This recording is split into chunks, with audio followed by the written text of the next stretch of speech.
Business studies வந்து white, பரப்பும் கூடினது, அதே போல ஆழமும் கூடின சப்ஜெக்ட்ஸ். அதே போல தேவையில்லாத அளவுக்கு நம்ம ஆழமா போய் படிக்க தேவையில்லை. ஒரு லிமிட் இருக்குது நம்ம சிலபஸுக்கு. அந்த சிலபஸ்ல தெரிஞ்சுக்கிற விஷயங்களை நம்ம வச்சிருக்கணும்.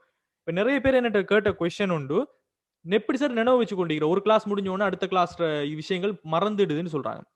உங்களோட A4 ஷீட் ஒன்று எடுத்துக்கொள்ளுங்க ஸ்டூடெண்ட்ஸ். ஒரு A4 பேப்பர் அல்லது A3 பேப்பர். A3 பேப்பர் யாருக்கெல்லாம் தெரியும்? A3 பேப்பர் தெரியுமா ஸ்டூடெண்ட்ஸ்? பெரிய பேப்பர் ஆയിരിக்கும், A4 விட பெருசா இருக்கும் A3 பேப்பர். முதலாக நீங்க படிக்க போகல ஒரு A4 ஷீட்டை ரெடி பண்ணுங்க. சாரி, A3 பேப்பர் ஒன்று ரெடி பண்ணி வாங்கி எடுத்துக்கோங்க. A3 பேப்பர் நல்ல பெரிய பேப்பர் ஆയിരിக்கும். A3 பேப்பரை ரெடி பண்ணிட்டு பேப்பரை சென்டர்ல மைண்ட் மேப்பை கீறதுக்கான வேலையில ஸ்டார்ட் பண்ணுங்க. அதாவது சென்டர்ல இப்ப நாம எப்படி இங்க கீறிக்கிறோமோ அது மாதிரி சென்டர்ல அந்த சாப்டர் அழகுட மைண்ட் மேப்னா என்னன்னு சர்ச் பண்ணுங்க, உங்களுக்கு கிடைக்கும் நிறைய தகவல்கள். ஸோ சென்டர்ல வச்சுட்டு இப்ப நாம செஞ்சுக்கிற மாதிரி பிசினஸ் கான்செப்ட்ஸ், வணிகங்களுடைய போக்குகள்னு சொல்லிட்டு ஃபெஸ்ட் தரம் லேர்ன் பண்ணும்போது எந்த அளவுக்கு எப்படியுமே பிசினஸ் ஸ்டடிஸை பொறுத்த வரைக்கும் ஒன்றோட ஒன்று கனெக்ட் ஆகத்தான் இருக்கும். இப்ப மொத்தமாக அழகுகளை பார்த்தா அவ்வளவு தான் வரப்போகுது. இதுக்குள்ளதான் ஒவ்வொரு விஷயமா போகும். ஸோ ஃபெஸ்ட் தரம் உங்களால மைண்ட் மேப்பை பார்க்கும்போது முடிஞ்ச வரைக்கும் விஷயங்களுடைய ஹெட்டிங்ஸ் எல்லாத்தையும் போட்டு போட்டு எந்த அளவுக்கு சுருக்கமாக இப்ப நாம எப்படி மைண்ட் மேப் பண்றோமோ அந்த மாதிரிக்கு மைண்ட் மேப் ஃபார்மேட்ல எல்லாத்தையும் ரெடி பண்ணி ஒரே பார்வையில, அதாவது முதலாவது யூனிட் சொன்னா முதலாவது யூனிட்ல இருக்கிற எல்லா விஷயத்தையும் ஒரு டேபிள்ல உங்களோட அந்த A3 ஷீட்டை வச்சுட்டு நீங்க ஒரு பார்வை பார்க்கும்போது ஆரம்பத்திலிருந்து ரைட் அந்த மைண்ட் மேப் ஸ்டார்ட் ஆகும். ஒரு புள்ளியில இருந்து ஸ்டார்ட் ஆகி அது பிரிஞ்சு பிரிஞ்சு பிரிஞ்சு ஒவ்வொன்றா போய் கடைசில வரைக்கும் முடியும். சோ அதுல இருந்து அப்படியே போயிட்டு நீங்க வாரத்துக்கு மேக்சிமம் ஒரு 10 நிமிஷம் போதும். சரியா ஸ்டூடெண்ட்ஸ்? மேக்சிமம் ஒரு 10 நிமிஷம் போதும் உங்களுக்கு ஒரு யூனிட்டை ரிவைஸ் பண்றதுக்கு. சொன்னா கண்ணால நீங்க பாக்குறது தான், இதுண்டா இது, இதுண்டா இது, இதுக்குள்ளாக இது போகுது, இதுண்டா எனக்கு தெரியும், இது நினைவுல இருக்குது. அப்போ அத ஒரு தரம் பாக்குறல்ல நீங்க, ஒவ்வொரு எக்ஸாமுக்கும் டேர்ம் எக்ஸாமுக்கும் பாப்பீங்க, ஒவ்வொரு நாளைக்கும் பாப்பீங்க, அல்லது 2 நாளைக்கு ஒருக்கா உங்களோட டைமுக்கு ஏத்த மாதிரி அதை பார்த்துட்டு வர டைம்ல ஃபைனல் எக்ஸாமுக்கு போகும்போது உங்களுக்கு 1 hour போதும் உங்களோட ஒட்டுமொத்தமான சிலபஸை நீங்க ரிவைஸ் பண்ணி எடுக்கிறதுக்கு. ஏன்னா ஒரே விஷயத்தை நீங்க திரும்ப திரும்ப பாப்பீங்க. நிறைய தாள்களை நீங்க பெரட்டிக்கு ஒவ்வொன்றா ரீட் பண்ண தேவையில்லை. சோ உங்களுக்கு தெரியும் இது பாயிண்ட், இதுல இது போகுது, இது எனக்கு தெரியுமா, இது சொல்ல தெரியுதா, எனக்கு மைண்ட்ல எனக்கு நினைவுக்கு வருதா. சோ அதுதான் உங்களோட ரிவைசிங் பாயிண்டா இருக்கணும். சோ ஒவ்வொரு யூனிட்டுக்கும் ஒவ்வொரு மைண்ட் மேப்பை ரெடி பண்ணுங்க. அந்த ஒவ்வொரு மைண்ட் மேப்பும் ஒரு A3 பேப்பர் ஃபுல்லா இருக்கணும், அதுக்கு மேலதிகமாக போகப்படாது. சோ 12 யூனிட்னா 12 மைண்ட் மேப் தான். 12 மைண்ட் மேப்பை பார்த்து முடிச்சீங்கன்னு சொன்னா உங்களுக்கு 1 ஹவருக்குள்ள உங்களுக்கு ஓல் சிலபஸே உங்களுக்கு ரிவைஸ் பண்ணிடுறாரு. ரைட், நான் சொன்ன விஷயம் விளங்கிடுச்சா ஸ்டூடெண்ட்ஸ்? மைண்ட் மேப்பை பத்தி நான் மைண்ட் மேப்பை பத்தி இப்ப எப்படி ரிவைஸ் பண்றேன்னு சொன்ன விஷயம் விளங்கினுச்சா?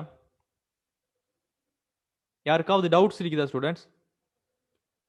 Because it's very effective. அதாவது ஒரு ஈகிள் ஐ வியூல ஒரு பருந்து மாதிரி உங்களோட சிலபஸை நீங்க பார்க்கணும்.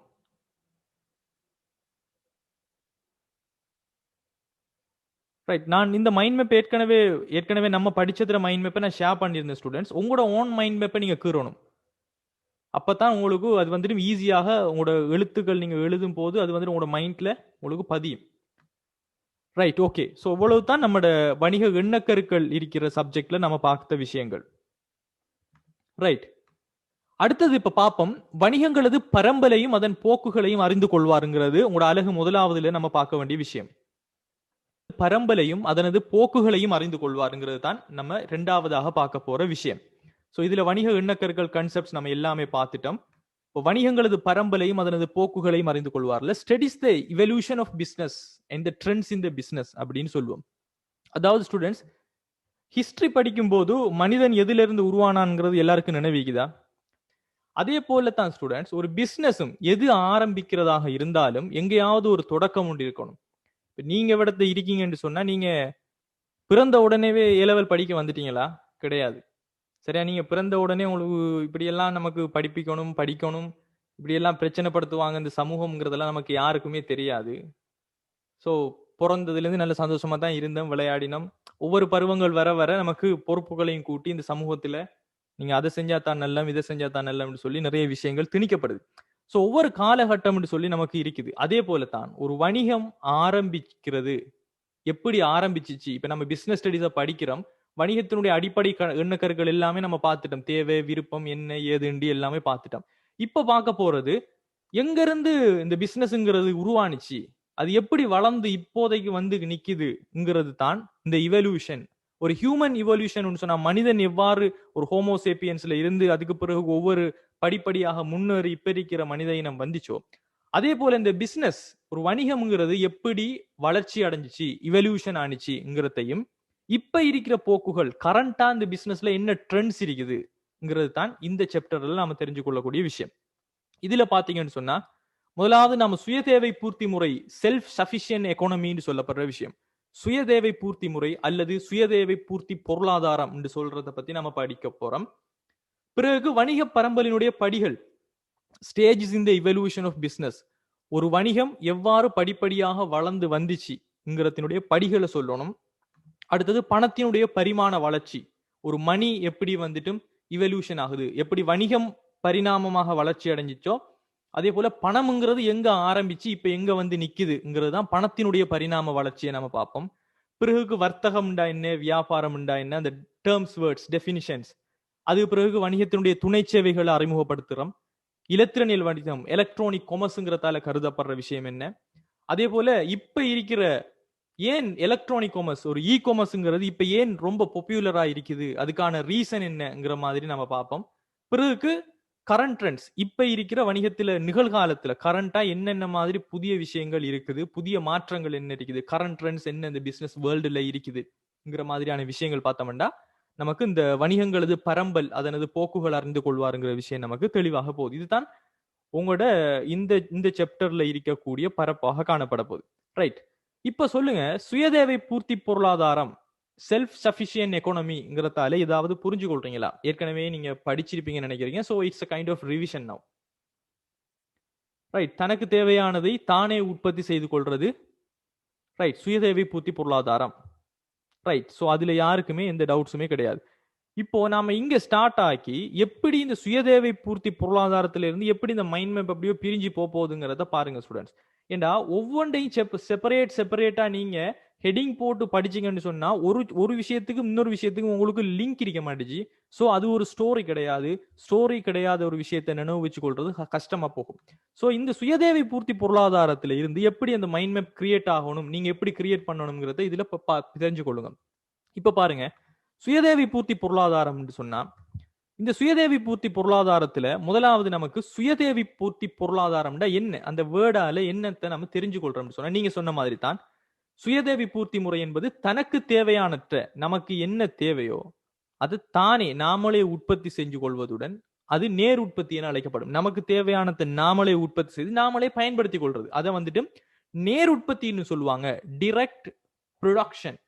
சோ டிரெக்ட் ப்ரொடக்ஷன் என்று சொல்லப்படுற விஷயம் தான் இந்த நேர் உற்பத்தி. அதாவது இப்ப நீங்க பாத்தீங்கன்னு சொன்னா பழைய காலத்துல எல்லாம் என்ன நடந்துச்சுன்னு சொன்னா இந்த வியாபாரமும் கிடையாது, வணிகமும் கிடையாது. தனக்கு என்ன தேவையோ அது அவங்களோட தோட்டத்துங்கள்ல விளைய வச்சு அவங்களே செல்ஃப் சஃபிஷியன்ட், அவங்களுக்கு தேவையானதை அவங்களே உற்பத்தி செஞ்சு அவங்களே நுகர்ந்து கொண்டாங்க. யாரோட தேவையும் அவங்களுக்கு தேவைப்படல ஆரம்பத்துல. ஏன்னா மனிதனுடைய விருப்பங்கள் என்ற மட்டுப்படுத்தப்பட்டதாக காணப்படுச்சு. காரணம் என்னன்னு சொன்னா பிசினஸ்ங்கிற பேர்ல நிறைய விருப்பங்களை யாருமே உருவாக்குறதுக்கு அங்க ஆக்கள் இல்லை. அதனால அடிப்படை தேவைகளான உணவு, உடை, உறையுடைய மனுஷன் சந்தோஷமா இருந்தா அந்த டைம். சோ டிரெக்ட் ப்ரொடக்ஷன்ங்கிறது, நேரடி உற்பத்திங்கிறது இனாஃப்ங்கிற அளவுக்கு இருந்துச்சு. சோ இதுதான் சுயதேவை பூர்த்தி பொருளாதார முறைமையாக நம்ம பார்க்கிற விஷயம். பிறகு இதுல ரெண்டாவது விஷயம், இந்த சுயதேவை பூர்த்தி முறை செல்ஃப் சஃபிஷியன்ட் எக்கானமில பாத்தீங்கன்னு சொன்னா பண்டைய காலத்துல இந்த சுயதேவை பூர்த்தி முறை காணப்பட்டது. பண்டைய காலம்ங்கிறது ஏன்ஷியன்ட் பீரியட்ஸ், அதாவது ஏற்கனவே மிச்சம் காலத்துக்கு பிறகு இந்த சுயதேவி பூர்த்தி முறை வந்துட்டு செல்ஃப் சஃபிஷியன்ட் முறைங்கிறது காணப்பட்டுச்சு. இந்த சுயதேவை பொருளத்துல industrial revolution and improvement of trade, இதை பத்தி தான் நம்ம பார்க்க போறோம். பண்டைய காலத்துல சுயதேவி பூர்த்தி முறை எவ்வாறு காணப்பட்டுச்சுங்கிறத ஏன்ஷியன்ட் பீரியட்ஸ்ல பார்த்தோம்னு சொன்னா ஒவ்வொரு நபர்களும் குழுக்களும் அவர்களுக்கே உரித்தான விசேடமான உற்பத்தி, அதாவது ஸ்பெஷல் ப்ரொடக்ட்ஸ் ஒன்றை மேற்கொண்டதன் காரணமாக ஸ்பெஷலைசேஷன் ஏற்பட்டதுன்னு சொல்லிச்சாங்க. இந்த பிக்சரை நல்லா பாருங்க. சோ இதை ஆப்ரஹாம் மாஸ்லோட கூம்பகம்னு சொல்லிருக்கீங்க, இது அது கிடையாது. ஸோ பிரமிட் ஷேப்ல இருக்கிற எல்லாமே அவர் சொன்னது கிடையாது ஸ்டூடெண்ட்ஸ். இது ஆப்ரஹாம் மாஸ்லோட கும்பகம் கிடையாது. ரைட், இப்ப பாருங்க ஸ்டூடெண்ட்ஸ், இது என்ன நடக்குதுன்னு சொன்னா நம்ம பாக்குறது பண்டைய காலத்துல சுயதேவி பூர்த்தி முறை எப்படி காணப்பட்டுச்சுங்கிறத பத்தி நம்ம பாத்துக்கிறோம். இப்ப சுயதேவி பூர்த்தி முறைன்னா நம்ம என்னன்னு பார்த்திருக்கிறோம். இங்க என்ன நடக்குதுன்னு சொன்னா ஒவ்வொரு நபர்களும், அதாவது குழுக்கள், குரூப்ஸ் ஆஃப் பீப்புள் என்ன செய்யறாங்கன்னு சொன்னா அவங்களுக்கே உரித்தான ஒரு விசேடமான உற்பத்தியில ஒரு ஸ்பெஷல் ப்ரொடக்ட்ஸ் ஒன்றை மேற்கொண்டதன் காரணமாக தேர்ச்சி, ஸ்பெஷலைசேஷன் சிறப்பு தேர்ச்சிங்கிற ஒரு விஷயம் ஒன்று ஏற்படுதுன்னு சொல்லப்படுது. இதுல பாத்தீங்கன்னு சொன்னா ஆக கடைசியில இருக்கிறத பாருங்க, இவங்களை பாத்தீங்கன்னு சொன்னா அன்ஸ்கில்டு ஒர்க்கர்ஸ்ன்னு சொல்லுவாங்க. அதாவது ஒரு ஸ்கில் இல்லாத எந்த கிடைக்கிற வேலையை வேணா செஞ்சு கொண்டிருக்கிற சில பீப்புள்ஸ் இருக்காங்க, சில குரூப் ஆஃப் பீப்புள், ஒரு குழுக்கள். அந்த குழுக்களை பாத்தீங்கன்னு சொன்னா அவங்க இந்த மாதிரியான வேலைகளை, அவங்களுக்கு கிடைச்ச வேலைகளை எல்லாமே செஞ்சு கொண்டிருந்தாங்க அன்ஸ்கில் பீப்புள். இது ஒரு குரூப் ஆஃப் பீப்புளாக இருந்தாங்க. அதுக்கு பிறகு சில பேர் இருந்தாங்க ஃபார்மர்ஸ், விவசாயிகளாகவும் கால்நடைகளை வளர்க்கக்கூடியவங்களாகவும் இருந்தாங்க. அவங்க மற்ற வேலைகள் எதுலையுமே அவங்களோட போக்கஸ் இருக்காது. அவங்களுக்கு விவசாயம், அதே போல கால்நடை வளர்ப்பு, இதுல இவங்க வந்துட்டு இந்த வேலையை தொடர்ந்து செஞ்சு கொண்டிருந்தாங்க. அதே போல இன்னொரு செட் ஆஃப் பீப்புள் இருந்தாங்க, அவங்க ட்ரேடர்ஸ், வியாபாரங்களை செய்யறது. அதே போல ஆர்டிஷியன்ஸ், அதாவது வரைபடங்களை கீறுறது. அதே போல ஸ்கிரைப்ஸ் பண்ற, எழுதுற விஷயங்களை எல்லாம் ஒரு செட் ஆஃப் பீப்புள் வந்துட்டு செஞ்சு கொண்டிருந்தாங்க. இன்னொரு செட் ஆஃப் பீப்புள் வந்துட்டு இந்த போர்க்களத்துல வந்துட்டு போறது. அதே போல மத குருமார்களாக இருந்தாங்க. அதுக்கு மேல அரசன் வந்து இருந்தாங்க. இப்படித்தான் ஒரு ஏன்ஷியன்ட் டைம்ல ஒரு எக்கானமி வந்துட்டு அன்றம் வெரி சிம்பிளாக சிஸ்டமேட்டிக்கா இருந்துச்சு. சோ எல்லா செட் ஆஃப் பீப்புளும் எல்லா வேலைகளையும் செய்யல. அவங்களுக்கு பிடிச்சமான ஒரு வேலையில, சோ வியாபாரியா இருந்தவங்க வியாபாரியாக இருந்தாங்க, எழுதுற கலைஞர்கள் எழுதுற கலைஞராக இருந்தாங்க. அதே போல ஆடு மாடு மேய்க்கிறவங்க, விவசாயம் செய்யறவங்கன்னு சொல்லி ஒவ்வொருத்தருமே ஒவ்வொரு வேலைகளை செஞ்சாங்க. சோ ஒவ்வொரு நபர்களும் அல்லது குழுக்களும் அவர்களுக்கே உரித்தான ஒரு விசேடமான உற்பத்தி, ஒரு ஸ்பெஷல் ப்ராடக்ட்ஸ், அதாவது இப்போ கால்நடை வளர்ப்புல செய்யறவங்க அவங்க வந்துட்டு பால் மில்க் வந்துட்டு உற்பத்தி செஞ்சாங்க. ஆடு மாடுகள்ல இறைச்சிகள் உண்டு, அவங்க ஒரு ஸ்பெஷலான ஒரு ப்ராடக்ட்ஸை வந்துட்டு விவசாய நோக்கம் கருதி அவங்க செஞ்சு கொண்டிருந்தாங்க. அதே போல இந்த சிலைகளை வடிவமைக்கிறவங்களாக இருக்கட்டும், அதே போல கல்வெட்டுகளை எழுதுறவங்க, பானைகளை உற்பத்தி செய்யறாங்கன்னு சொல்லி அவங்களுக்காய் உரித்தான சில விசேடமான பொருட்களை உற்பத்தி செஞ்சு கொண்டிருந்தாங்க. இப்படி ஒவ்வொரு செட் ஆஃப் பீப்புளும் அவங்களுக்கே உரித்தான ஸ்பெஷல் ப்ராடக்ட்ஸை வந்துட்டு உற்பத்தி செஞ்சு கொண்டிருந்தாங்க. இதுதான் நாம ஏன்ஷியன்ட் டைம்ல ஒரு செல்ஃப் சஃபிஷியன்ட் பொருளாதாரம் அவங்க உற்பத்தி செஞ்சு அவங்களே நுகர்ந்து கொண்டாங்க. இப்படி இருக்கிற டைம்ல தான் இந்த ஸ்பெஷலைசேஷன்ங்கிற ஒரு கருத்தொண்டு, ஒரு சிறப்பு தேர்ச்சி. அதாவது ஒரு விஷயத்தை நீங்க திரும்ப திரும்ப செஞ்சு கொண்டிருந்தீங்கன்னு சொன்னா அதன் மூலமாக ஏற்படுற விஷயத்தை தான் நம்ம ஸ்பெஷலைசேஷன் சொல்லுவோம். இதை நாம நேர் உற்பத்தி என்று சொல்லலாமா? இஷா கேக்குறீங்க. நேர் உற்பத்தி என்று எப்ப சொல்லலாம்னு சொன்னா, அவங்களுக்கு இப்ப இந்த அன்ஸ்கில் பீப்புள், இந்த கீழ இருந்து மேலுக்கு வரைவான எல்லாருமே அவங்களுக்கு தேவையானதை அவங்களே செஞ்சு கொண்டு சந்தைக்கு, மார்க்கெட்டுக்கு உண்டையுமே கொண்டு போகாமலுக்கு அவங்களே உற்பத்தி செஞ்சு அவங்களோட தேவைக்கு பயன்படுத்தி கொண்டாங்கன்னு சொன்னா அது நேர் உற்பத்தி தான். சரியா? இப்ப நான் அங்க சொல்ல வர்றது அது இல்ல ஸ்டூடெண்ட்ஸ். இப்ப பாருங்க, ஸ்பெஷலைசேஷன்ங்கிறது எப்படி ஏற்படுதுன்னு சொன்னா, இப்போ நீங்க ஒரு கம்ப்யூட்டரை யூஸ் பண்ணக்கூடிய ஒரு ஆளுன்னு சொன்னா, முதலாக உங்களோட பேரண்ட்ஸ் உங்களுக்கு கம்ப்யூட்டரை வாங்கி தந்ததுக்கும், நீங்க ஒரு 5 வருஷம் யூஸ் பண்ணது பிறகு இப்ப யூஸ் பண்றதுக்கு வித்தியாசத்தை நீங்க பாத்திருக்கீங்களா? அது போனா இருக்கலாம், அப்படி இல்லைன்னு சொன்னா கம்ப்யூட்டராக இருக்கலாம். முதலாக நீங்க போனை பாவிச்சதுக்கும் இப்ப பாவிக்கிறதுக்கும் உங்களுக்குள்ள டிஃபரெண்ட் இருக்குதா? அது எதுலேயும் தான். இப்போ உதாரணத்துக்கு நீங்க ஆண்ட்ராய்ட் போன்ல இருந்துட்டு ஐபோனுக்கு மாறினீங்கன்னு சொன்னா ஃபெஸ்ட்டுக்கு கொஞ்சம் டிஃபரெண்டா இருக்கும் உங்களுக்கு அது யூஸ் பண்றது. ஏன்னா அவங்களோட சிஸ்டம் வேற, இவங்களோட சிஸ்டம்ஸ் வேற. ஆனா காலப்போக்கில் என்ன செய்வீங்க, நீங்களே ஒரு ஐபோன் எக்ஸ்பர்ட்டா மாறிடுவீங்க. ரைட். அந்த டைம் பெருசாக தெரியாது. அதே போல சரியான உதாரணம் இன்னும் சொல்ல போனா ஸ்டூடெண்ட்ஸ், இந்த ஜூமுங்கிறது அறிமுகமாயி இன்னும் மிச்சங்காலம், பல வருஷத்துக்கு முன்னாடியே வேற நாட்டுகள்ல இந்த ஜூம் எல்லாம் அறிமுகமாயிடுச்சு. ஆனா ஸ்ரீலங்கால இந்த கொரோனாக்கு பிறகு தான் இது வந்துட்டு மிச்சம் நல்ல பரவி போனுச்சு. அப்போ நீங்க ஆரம்பத்துல ஃபெஸ்ட் ஜூம்ங்கிறத கேள்விப்பட்டு அதை இன்ஸ்டால் பண்ணி, இப்ப நம்ம கிளாஸ்லயும் தான் நிறைய பேர் ஆரம்பத்துல நிறைய கொஸ்டின்ஸ், எப்படி சார் ஜாயிண்ட் ஆகுற, என்ன மாதிரி செய்யறேன்னு சொல்லி. இப்போ யாருமே எந்த கொஸ்டின்ஸுமே இல்லாமலுக்கு டிரெக்டாவே ஜாயிண்ட் ஆகுறீங்க. அப்போ உங்களுக்குள்ள ஒரு ஸ்பெஷலைசேஷன் ஆரம்பத்துல இருந்ததை விட இப்ப வந்திருக்குதா இல்லையா? இந்த சிஸ்டம் எப்படி யூஸ் பண்றங்கிற விஷயம் புரியுதா ஸ்டூடெண்ட்ஸ் நான் என்ன சொல்ல வாரேன்னு சொல்லி? ரைட். இந்த விஷயத்தை தான் சிறப்பு தேர்ச்சின்னு சொல்லப்படுற விஷயம். சரியா? சிறப்பு தேர்ச்சின்னா ஒரே வேலையை அல்லது ஒரே விஷயத்த நீங்க தொடர்ந்து செஞ்சீங்கன்னு சொன்னா உங்களுக்குள்ள ஒரு தேர்ச்சி உண்டு, ஒரு ஸ்கில் உண்டு, ஒரு ஸ்பெஷலைசேஷன் உண்டு உருவாகும். அதுதான் ஸ்பெஷலைசேஷன், சிறப்பு தேர்ச்சின்னு சொல்லப்படுற விஷயம். அதாவது ஸ்டூடெண்ட்ஸ், எனக்கு தெரிஞ்ச நிறைய பேர் இருக்கிறாங்க, இன்ஜினியர்ஸை விட, சரியா, இன்ஜினியர்ஸ்ங்கிறது அவங்க கட்டடங்களை வரைபடுறது செஞ்சு படிக்கிறவங்க, அவங்கள விட ஒரு மேஷன் வந்துட்டு உன்னிப்பாக விஷயங்களை சொல்லக்கூடியவராக இருந்திருப்பாரு. அதாவது ஒரு வீடு கட்டும் போது ஒரு இன்ஜினியர் சொல்ற விஷயம் பிழைச்சு போகும், பல வருஷ காலமாக வேலை செஞ்ச மேஷன் அவரே நமக்கு வீட்டுக்கான படங்கள் இது செஞ்சு இப்படி செய்யலாம் அப்படி செய்யலாம்னு சொல்லி ஒரு இன்ஜினியர் மாதிரியே சொல்லக்கூடிய சந்தர்ப்பங்கள் இருந்திருக்கும். யாராவது அந்த இதை ஃபேஸ் பண்ணிருக்கீங்களா? யாருக்காவது அப்படியான சந்தர்ப்பங்கள் வந்தீங்கதா? எத்தனையோ வீடுகள் வந்துட்டு நிறைய இடங்கள்ல இன்ஜினியர்ஸ் இல்லாமல் இருக்கு. ஒரு மேசன், அதாவது கட்டடங்களை கற்றவரே அவரே வரைபடம் செஞ்சு அவரே எல்லாத்தையும் செஞ்சுட்டு செய்வார். காரணம் என்னன்னு சொன்னா ஸ்டூடெண்ட்ஸ், அவருக்கு இருக்கிறது குவாலிஃபிகேஷன் கிடையாது, அவருக்கு இருக்கிறது சிறப்பு தேர்ச்சி, ஸ்பெஷலைசேஷன். அவரு சின்ன வயசுல இருந்து இதுவரைக்கும் அதே வேலையை கொஞ்சம் கொஞ்சமாக ஆரம்பிச்சு ஒவ்வொரு செங்கல்லாக கட்டுறதுல இருந்து இப்ப எக்ஸ்பீரியன்ஸ், நம்ம அதை எக்ஸ்பீரியன்ஸ்னு சொல்லுவோம். இங்க நாம ஒரு பிசினஸ்ல படிக்கும் போது அது சரியான வேர்டு எப்படி சொல்றோம்னு சொன்னா ஸ்பெஷலைசேஷன், ஒரு எக்ஸ்பர்ட்னஸ்.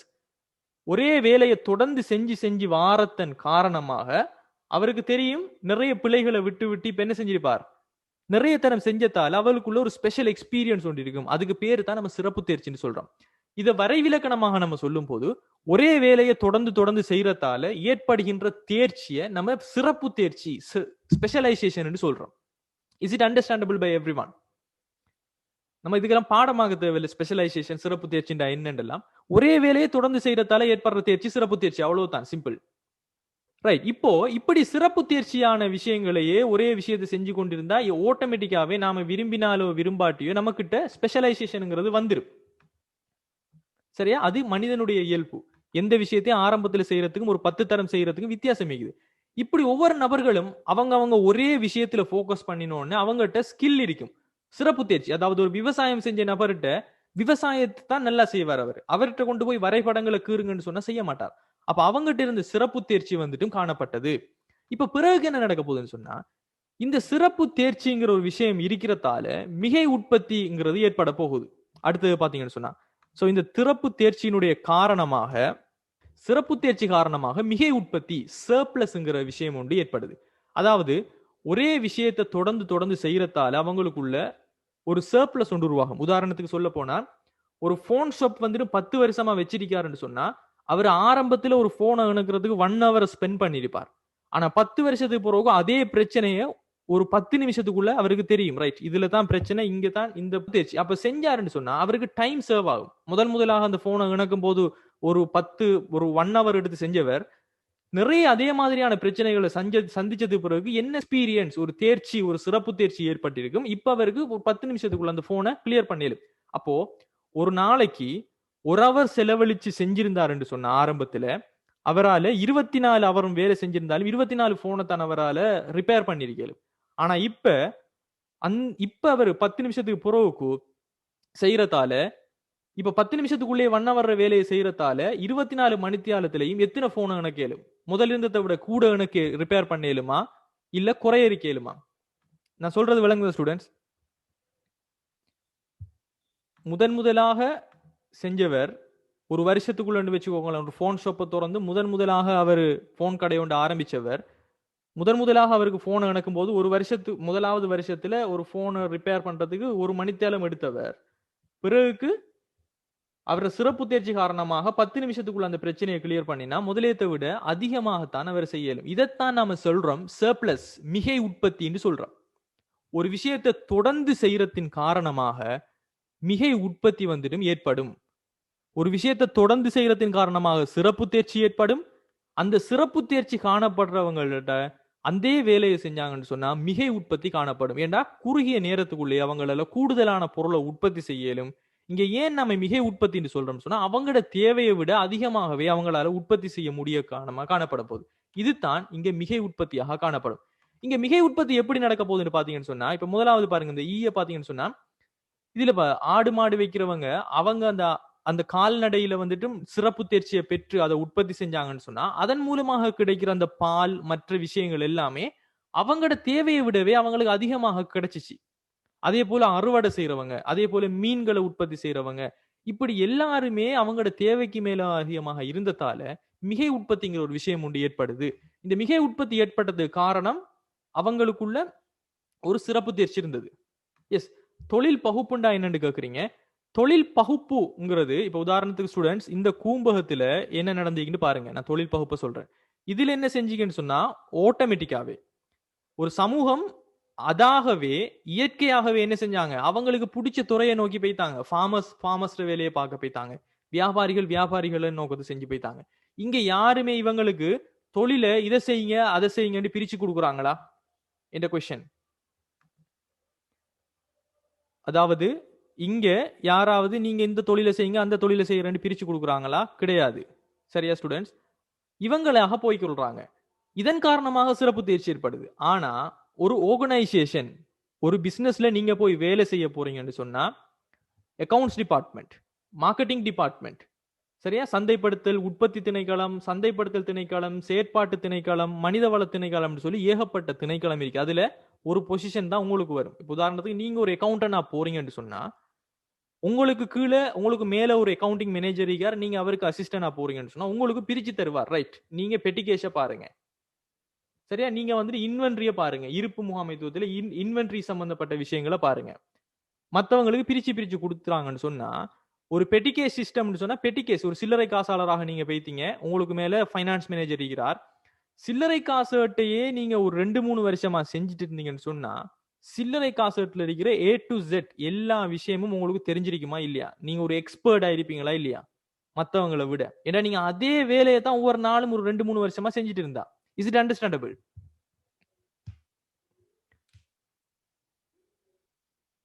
எஸ்.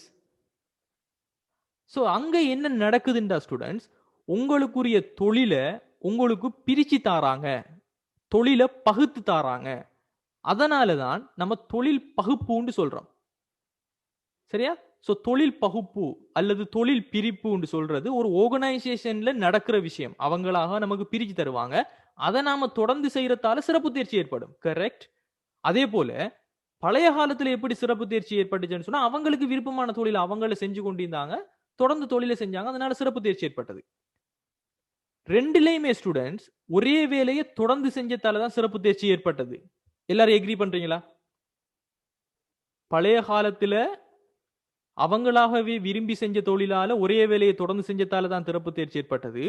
இப்ப இருக்கிற சிச்சுவேஷன்ல நமக்குரிய வேலையை நாம கொண்டு செய்யறோம், இருந்தாலும் அதே வேலையை தொடர்ந்து செஞ்சா தான் சிறப்பு தேர்ச்சி ஏற்படும். So definition is correct. சரியா ஸ்டூடெண்ட்ஸ்? Definition is correct. சிறப்பு தேர்ச்சின்னா என்ன? ஒரே வேலையை தொடர்ந்து செயற்படுறதால ஏற்படுறது. அது தொழில் பகுப்பால ஏற்படுமான்னு சொன்னா எஸ், தொழில் பகுப்பாலையும் ஏற்படலாம். ஏன்னு சொன்னா தொழில் பகுப்புங்கிறது எப்படி ஏற்படும்? தொழில் பகுப்புன்னு சொன்னா ஒரு வேலையை பல பகுதிகளாக பிரிச்சு ஒவ்வொருத்தருக்கும் அவங்களுக்குரிய குவாலிஃபிகேஷனோ தேர்ச்சி கணிப்பை நம்ம பிரிச்சு கொடுப்போம். அப்போ அவங்க அந்த டைம்ல என்ன செய்வாங்க? ஒரே வேலையை திரும்ப செய்வாங்க, அதால சிறப்பு தேர்ச்சி ஏற்படும். Is it understandable? சோ தொழில் பகுப்புங்கிறது இடையில வந்தாலும் தொழில் பகுப்பால ஒரே வேலையை தொடர்ந்து செய்வாங்க, அதால தான் சிறப்பு தேர்ச்சி ஏற்படும் நீங்க எழுதணும். இதுதான் தொழில் பகுப்பால எப்படி சிறப்பு தேர்ச்சி வருதுன்னு கேட்டா நீங்க எழுத வேண்டிய விஷயம். ரைட். இப்போ பாருங்க ஸ்டூடெண்ட்ஸ், இங்க மிகை உற்பத்தி ஏற்படுது. ஒரே வேலையை நம்ம தொடர்ந்து செய்யறதால சிறப்பு தேர்ச்சி ஏற்படுது. சிறப்பாக நம்ம வேலையை செய்யறதால நமக்கு தேவையான அளவை விட நாம கூடுதலாக உற்பத்திகளை மேற்கொள்றோம். ரைட். இப்ப அதுக்கு பிறகு என்ன நடக்குது பாத்தீங்கன்னு சொன்னா பிற்கால பகுதியில இந்த மிகைகளை உற்பத்திகள் வேறு பொருட்களை உற்பத்தி செய்வர்களுடன் பரிமாறிக்கொள்ளப்பட்டது. இதன் மூலமாக வியாபாரம்ங்கிற விஷயம் ஒன்று தோன்றியது. அதாவது இப்ப அவங்களுக்கு இப்ப கால்நடையை உற்பத்தி செய்யறவங்களுக்கு பால் 1 லிட்டர் 2 லிட்டர் ஒரு நாளைக்கு தேவைன்னு சொன்னா ஒரு நாளைக்கு 10 லிட்டருங்க அது வேஸ்டா போகும். எஸ், வேலை பகிர்வு தொழிற்பகுப்பு எல்லாமே ஒரே விஷயம் தான் ஸ்டூடெண்ட்ஸ். சரியா? இப்ப அவங்களுக்கு தேவையான அளவை விட கூடுதலான அளவு வரும்போது ஒன்று அவங்க என்ன செய்யணும்னு சொன்னா எக்ஸ்சேஞ்ச் பண்ணணும். ஒன்று அதை வீசி விடணும், இல்லைன்னு சொன்னா அதை கொடுத்துட்டு வேற ஏதாவது மற்றவங்ககிட்ட இருந்து வாங்கிட்டு வரணுங்கிறது ஆட்டோமேட்டிக்காவே ஒரு மனிதனுக்கு தோன்றக்கூடிய ஒரு இயல்பு. சோ அதுல தான் அவங்களுக்கு வருது. ரைட், நம்மட தேவைக்கு மிச்சமாக நமக்கு இருக்குது. சோ நமக்கு தேவையான அளவை எடுத்துக்கொண்டு மற்றவங்க வேற வேற பொருட்களை உற்பத்தி செய்யறாங்க. சோ அவங்ககிட்ட இருந்து நாம மாற்றிக்கொள்வோம்ங்கிற கன்செப்ட் தான் இந்த பரிமாற்றம் சொல்லப்படுற விஷயம், எக்ஸ்சேஞ்ச். இந்த பரிமாற்றம்ங்கிற விஷயம் இதுதான். சோ பரிமாற்றம்ங்கிறதுக்கான மீனிங்ஸ் வழங்குதா ஸ்டூடெண்ட்ஸ்? பரிமாற்றம் சொல்லப்படுறதால என்னத்தை நீங்க கருதுறீங்கன்னு சொல்லி. எஸ், இப்படித்தான் ஒரு வியாபாரம் வந்துட்டு ஆரம்பிக்குது.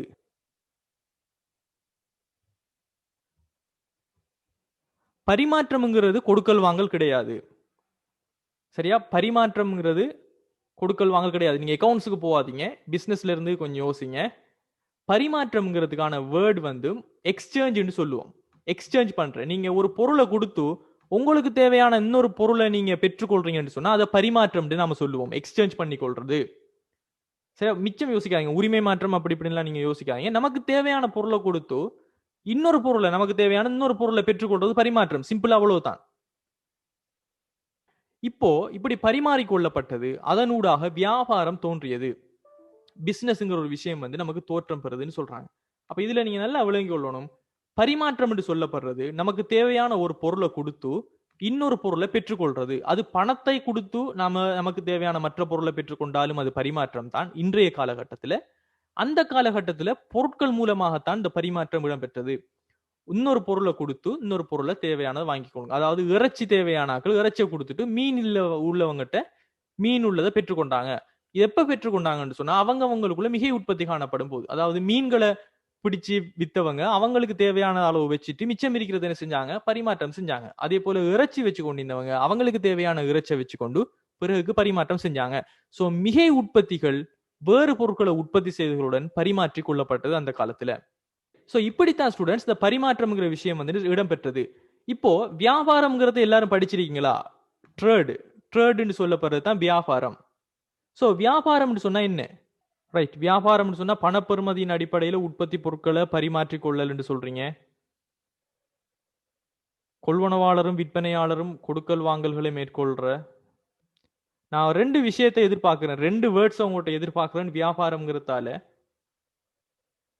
உடன்பாட்டின் அடிப்படை, உரிமை மாற்றம். சோ வியாபாரம் என்று இருக்கணும்னு சொன்னா ஒன்று கொள்வனம் ஒன்று நடக்கணும், விற்பனை ஒன்று நடக்கணும். ஒரு ஆள் பர்ச்சேஸ் பண்ணணும், இன்னொரு ஆள் விற்பனை செய்யணும். இதுதான் வியாபாரத்துக்குரிய 2 விஷயங்கள் இருக்கக்கூடியது, கொள்வனவு விற்பனை செயற்பாடு. சரியா? நீங்க உரிமை மாற்றம் எழுதலாம், என்ன வேணா செய்யலும். எஸ் அஸ்ஃபாக். சோ நினைவு வச்சுக்கொள்ளுங்க, வியாபாரம் என்று சொன்னா ட்ரேட், அதாவது நான் சொல்றது ட்ரேட். நீங்க எத்தனை இடத்துல ஷாப்ல போகும்போது அதாவது ஷாப்ட பேரை போட்டு, ஓனர பேரை போட்டு, அதாவது அப்துல்லாண்ட அப்துல்லா ட்ரேடர்ஸ் போட்டிருப்பாங்க, ஷர்மிலாண்ட ஷர்மிலா ட்ரேடர்ஸ், அன்பு ட்ரேடர்ஸ், இப்படி எல்லாம் பாத்திருக்கீங்களா ஸ்டூடெண்ட்ஸ்? ஒரு ஷாப்ல நேம்ல ட்ரேடர்ஸ் போட்டிருப்பாங்க. அப்படின்னு அர்த்தம் என்னன்னு சொன்னா அவங்க வியாபாரிகள். அப்துல்லா ட்ரேடர்ஸ்னா நாங்க அப்துல்லா வியாபாரிகள். வியாபாரிகள் அர்த்தம் என்னன்னு சொன்னா கொள்வனவு செஞ்சு வாங்கி விற்பாங்க. சோ வாங்கி விற்கிறது தான் வியாபாரம், ட்ரேடுங்கிற மீனிங். சரியா? ட்ரேட் தமிழ் மீனிங் சில டைம்ல வித்தியாசப்படும், நல்லா நினைவு வச்சுக்கொள்ளுங்க. பிரேக்கெட்டுக்கு ட்ரேடுங்கிறது அறிமுகப்படுத்தி சொன்னாங்கன்னு சொன்னா கொள்வனவு விற்பனை இருக்கிறது, வியாபாரம், அதைத்தான் சொல்றாங்கன்னு அர்த்தம். சோ ட்ரேடுங்கிறது தான் கொள்வனவும் விற்பனையும் இருந்தா ஒரு ஆள் கொள்வனவு செய்யணும், இன்னொரு ஆள் விற்பனை செய்யணும், அதுதான் ட்ரேடுங்கிற விஷயம். சோ இப்படித்தான் ஒரு வியாபாரம்ங்கிறது அடிப்படையாக உருவாகிற சந்தர்ப்பம் ஒன்று ஏற்படுது. இப்ப எங்க இருந்து ஆரம்பிக்குதுன்னு பாருங்க ஸ்டூடெண்ட்ஸ். சுயதேவி பூர்த்தி முறை பொருளாதாரம் ஒன்று காணப்படுது. அதாவது பண்டைய காலத்துல அவங்களுக்கு தேவையானது அவங்களே உற்பத்தி செஞ்சு ஒரே வேலையை தொடர்ந்து செஞ்சாங்க. அதன் மூலமாக நிறைய பொருட்களை உற்பத்தி செஞ்சாங்க. அவங்களுக்கு சிறப்பு தேர்ச்சி ஏற்பட்டுச்சு. அந்த சிறப்பு தேர்ச்சியின் காரணமாக அவங்களுக்கு தேவையான அளவை விட மேலதிகமான பொருட்களை உற்பத்தி செஞ்சாங்க. அப்படி செஞ்சிருந்த உற்பத்தி பொருட்களை அவங்களுக்கு தேவையானதை வச்சுக்கொண்டு மற்ற பொருட்களை உற்பத்தி செஞ்சவங்களோட அவங்க பரிமாற்றம் செய்ய முட்கொண்டாங்க. அந்த பரிமாற்றம் செஞ்சா ஒரு ஆள் கொள்வனவு செய்யணும், ஒரு ஆள் விற்பனை செய்யணும். சரியா? இப்ப என்ன செய்யறார், மீனுக்காக என்ன செய்யறார், இறைச்சியை கொள்வனவு செய்யறார் ஒரு ஆள், இன்னொரு ஆள் மீனுக்காக இறைச்சியை விற்பனை செய்யறார். இப்ப விளங்குதா ஸ்டூடெண்ட்ஸ் இந்த கனெக்ஷன் எப்படி வருதுன்னு சொல்லி? வியாபாரம்டா கொள்வனவு விற்பனை செயற்பாட்டை கொண்டது வியாபாரம். நம்ம அதை படிக்கும் போது நான் உங்களுக்கு கொஞ்சம் டீப்பா சொல்லித்தரேன். சரியா ஸ்டூடெண்ட்ஸ்? இது ஃபர்ஸ்ட் யூனிட். இது எக்ஸாமுக்கு வருமானு சொன்னா இந்த அண்டர்ஸ்டாண்டிங்கை வச்சு உங்களுக்கு கொஸ்டின் கட்டாயமாக வரும். எல்லாத்தையுமே எக்ஸாம் நோக்கமாக படிக்காதீங்க ஸ்டூடெண்ட்ஸ். என்ற எக்ஸாமினர் உங்களோட ஒட்டுமொத்தமான அண்டர்ஸ்டாண்டிங்கை தான் எக்ஸாம்ல பாப்பாரே தவிர இது வருமா வரமாட்டுச்சாங்கிறது கிடையாது. பரிமாற்றம் பண்டமாற்றம் ஒன்று கிடையாது.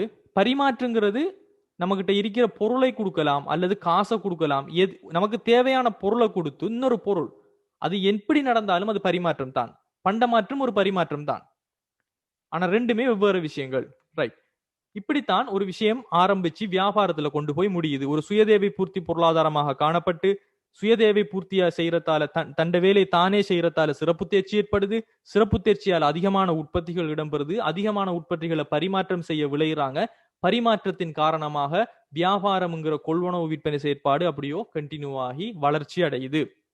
சோ இந்த டைம்ல பிறகு என்ன நடக்க போகுதுன்னு சொன்னா, மிகை உற்பத்திய மற்றொரு மிகை உற்பத்தியுடன் பரிமாற்றம் செய்யறத பண்டமாற்று முறை என்று சொல்லப்படும். இந்த செகண்ட் பாயிண்ட பாருங்க. இப்ப என்ன நடக்க போகுதுன்னு சொல்லி. இப்ப இத பாருங்க ஸ்டூடெண்ட்ஸ். சரியா ஸ்டூடெண்ட்ஸ்? ஒவ்வொரு யூனிட் முடிஞ்சோடனே நான் அதுல வந்த எல்லா பாஸ் பேப்பரையும் நாம செய்வோம். நான் எல்லாத்தையும் செஞ்சு காட்டுவேன். அப்போ உங்களுக்கு அண்டர்ஸ்டாண்டிங் இன்னும் கூடுதலாக இருக்கும். ஸோ இந்த டைம்ல கொஸ்டின்ஸ் எப்படி வருங்கிறத ஃபோக்கஸ் பண்ணாம விளங்குறத ஃபோக்கஸ் பண்ணுங்க. நான் பாஸ் பேப்பர் செய்யும் போது ரிவிஷன் பண்ணும்போது இவ்வளவுக்கு டீப்பாவெல்லாம் விளங்கப்படுத்த மாட்டேன். விஷயத்தை சொல்லி சொல்லி நான் பேப்பரை செஞ்சு கொண்டு போவேன். ரைட்? இப்ப பாருங்க ஸ்டூடெண்ட்ஸ், மிகை உற்பத்தியை மற்றொரு மிகை உற்பத்தியோட பரிமாற்றம் செய்ய விளையிறாங்க. இது தான் பண்டமாற்று முறையாக கருதப்படுது. அந்த டைம்ல வந்துட்டு இப்ப இங்க இந்த பிக்சர்ல பாத்தீங்கன்னு சொன்னா ஆக சைட்ல ஏடிஎம் இருக்குது. இந்த காலத்துல நடக்கிற விஷயம். ஆனா அந்த டைம்ல ஒரு ஏடிஎம்மும் கிடையாது, பணமுங்கிறது கிடையாது. ஒருத்தர் ஷாப் வச்சிருக்காருன்னு சொன்னா அந்த ஷாப்ல அவருக்குரிய பொருட்கள், மீன்ல இருந்து அவர்கிட்ட என்னென்ன பொருட்கள் இருக்குதோ அது எல்லாம் வச்சுட்டு வருவார். மத்தவங்க அவங்க உற்பத்தி செய்யற பொருட்கள் எல்லாத்தையுமே அவங்களுக்கு மிச்சமாரிக்கிறத கொண்டு வந்து அவங்களுக்கு தேவையானதை பரிமாறி கொள்ளுவாங்க. இப்படி இருந்தது தான் இந்த பார்டர் சிஸ்டம்னு சொல்லப்படுற விஷயம், பண்டமாற்று முறை. மிகை உற்பத்திகளை இன்னொரு மிகை உற்பத்தியோட பரிமாற்றம் செய்யற, அதாவது எக்ஸ்சேஞ்ச் பண்ணி கொள்ற, ஒரு விஷயத்தை கொடுத்து இன்னொரு விஷயத்தை வாங்குறது தான் பரிமாற்றம். அப்படி பரிமாற்றம் செய்து கொள்றது தான் பண்டமாற்றுங்கிற விஷயம். இங்க முக்கியமான வேர்ட் மிகை உற்பத்திங்கிற வேர்ட் தான். அதாவது ஒரு மிகை உற்பத்தியை இன்னொரு மிகை உற்பத்தியோட பரிமாற்றம் செஞ்சா தான் அது பண்டமாற்று. அப்படி இல்லாமலுக்கு சாதாரணமாக உங்களுக்கு தேவையானது கொடுத்து இன்னொரு உங்களுக்கு தேவை மற்றவர் அவங்களுக்கு தேவையானது எடுத்துக்கண்டாண்டா அவர் பரிமாற்றம். மிகை உற்பத்தி இன்னொரு மிகை உற்பத்தியோட பரிமாற்றம் செஞ்சாங்கன்னு சொன்னா அது பண்டமாற்று முறை. Is it clear? இப்ப விளங்குதா பண்டமாற்று பரிமாற்று டிஃபரண்ட் கேட்டவங்க?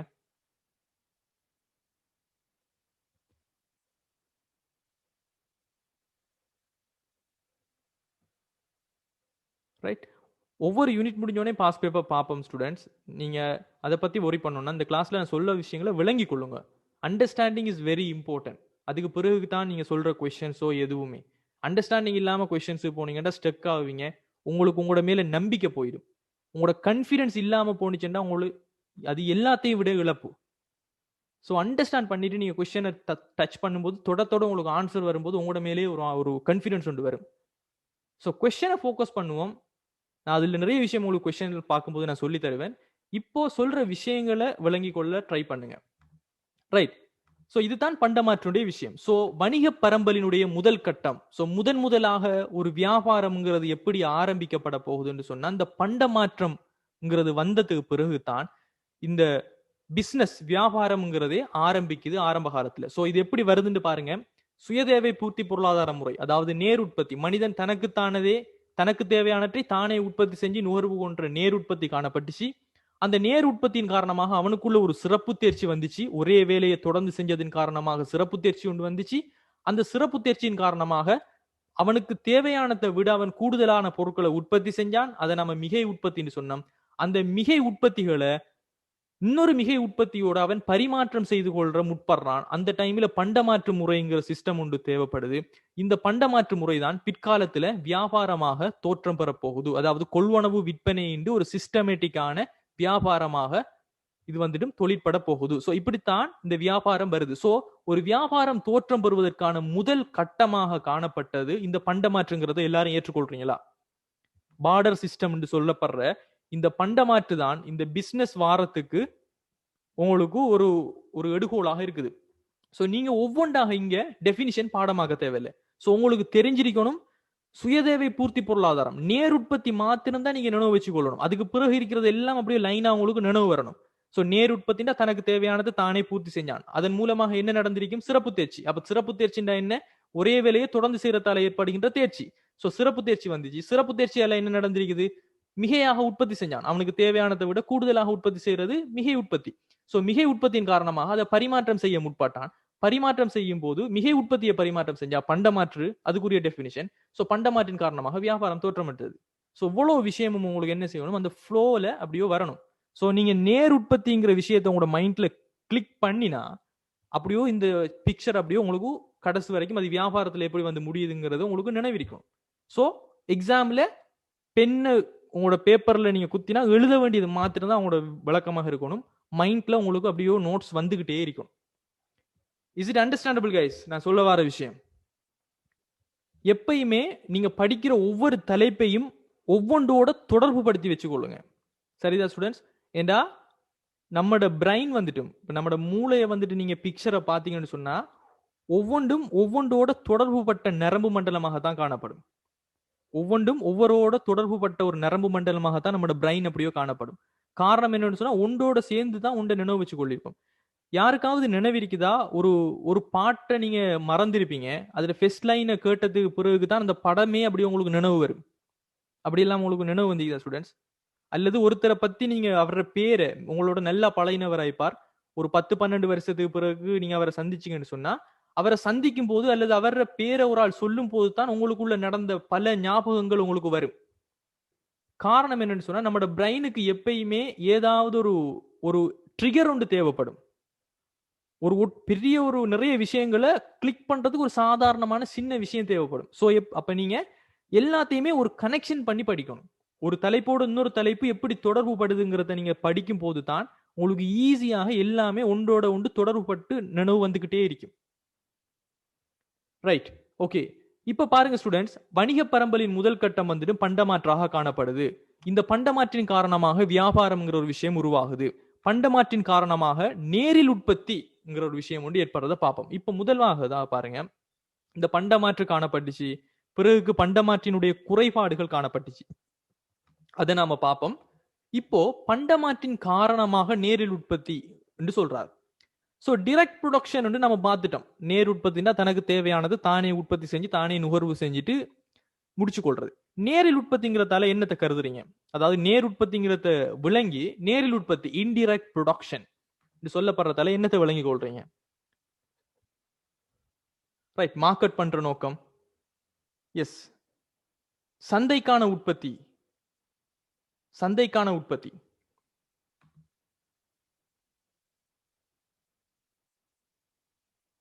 ரைட், எல்லோருக்கும் சேர்த்து உற்பத்தி செய்தல் கிடையாது.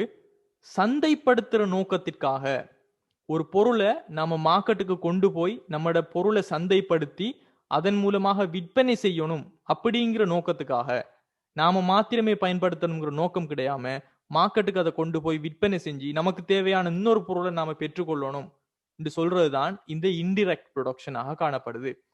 சோ பண்டமாற்றின் காரணமாக நேரில் உற்பத்திங்கிறது தோற்றுவிக்கப்படுறதை எல்லாரும் ஏற்றுக்கொள்றீங்களா? பண்டமாற்றின் காரணமாக நேரில் உற்பத்தி ஏற்படுது. ஏன்னு சொன்னா பண்டமாற்று செய்யறதால என்ன செய்யறார்? அவர்கிட்ட இருக்கிற மிகை உற்பத்தி இன்னொரு ஆளுக்கு கொடுக்குறார். அப்போ அவரு மட்டும் உற்பத்தி செய்யாமலுக்கு மற்றவங்களுக்கு என்ன செய்யறார்? சேர்த்து உற்பத்தி செஞ்சு அவர் பரிமாற்றம் செஞ்சு கொள்றார். அதன் காரணமாக பண்டமாற்றின் காரணமாகத்தான் இந்த நேரில் உற்பத்திங்கிற ஒரு விஷயம் ஒன்று ஏற்படுது, இன்டிரெக்ட் ப்ரொடக்ஷன். இப்போ இன்டிரெக்ட் ப்ரொடக்ஷன் என்னன்னு பாருங்க. சந்தைக்காக உற்பத்தி செய்வது இன்டிரெக்ட் ப்ரொடக்ஷன். மார்க்கெட்டுக்காக உற்பத்தி செய்வது, அதாவது மார்க்கெட்டுக்கு கொண்டு போய் விற்பனை செஞ்சு அவங்களுக்கு தேவையானதை பெற்றுக்கொள்றதுக்காக அவங்களோட சொந்த தேவைகளுக்கு மாத்திரம் இல்லாம மற்றவங்களோட தேவைகளை பூர்த்தி செஞ்சு அதன் மூலமாக அவங்க வேற பொருட்களை கொண்டு செல்றதுக்காக உற்பத்தி செஞ்சாங்கன்னு சொன்னா அதை நேரில் உற்பத்தின்னு சொல்லுவோம். சோ இந்த நேரில் உற்பத்தியில் இருக்கிற பாயிண்ட்ஸை பாருங்க. இப்ப நாம இந்த விஷயம் எல்லாம் நேர் உற்பத்தியா நேரில் உற்பத்தியாங்கிறத பார்ப்போம். இதுல முதலாவது பாருங்க ஸ்டூடெண்ட்ஸ், இல்லத்தரசிகள் தமது வீட்டு தோட்டத்துல உற்பத்தி செய்யப்படும் கீரை வகைகளை நாளாந்த வீட்டு நுகர்வுக்காக பயன்படுத்துறாங்க. இது நேர் உற்பத்தியா நேரில் உற்பத்தியா?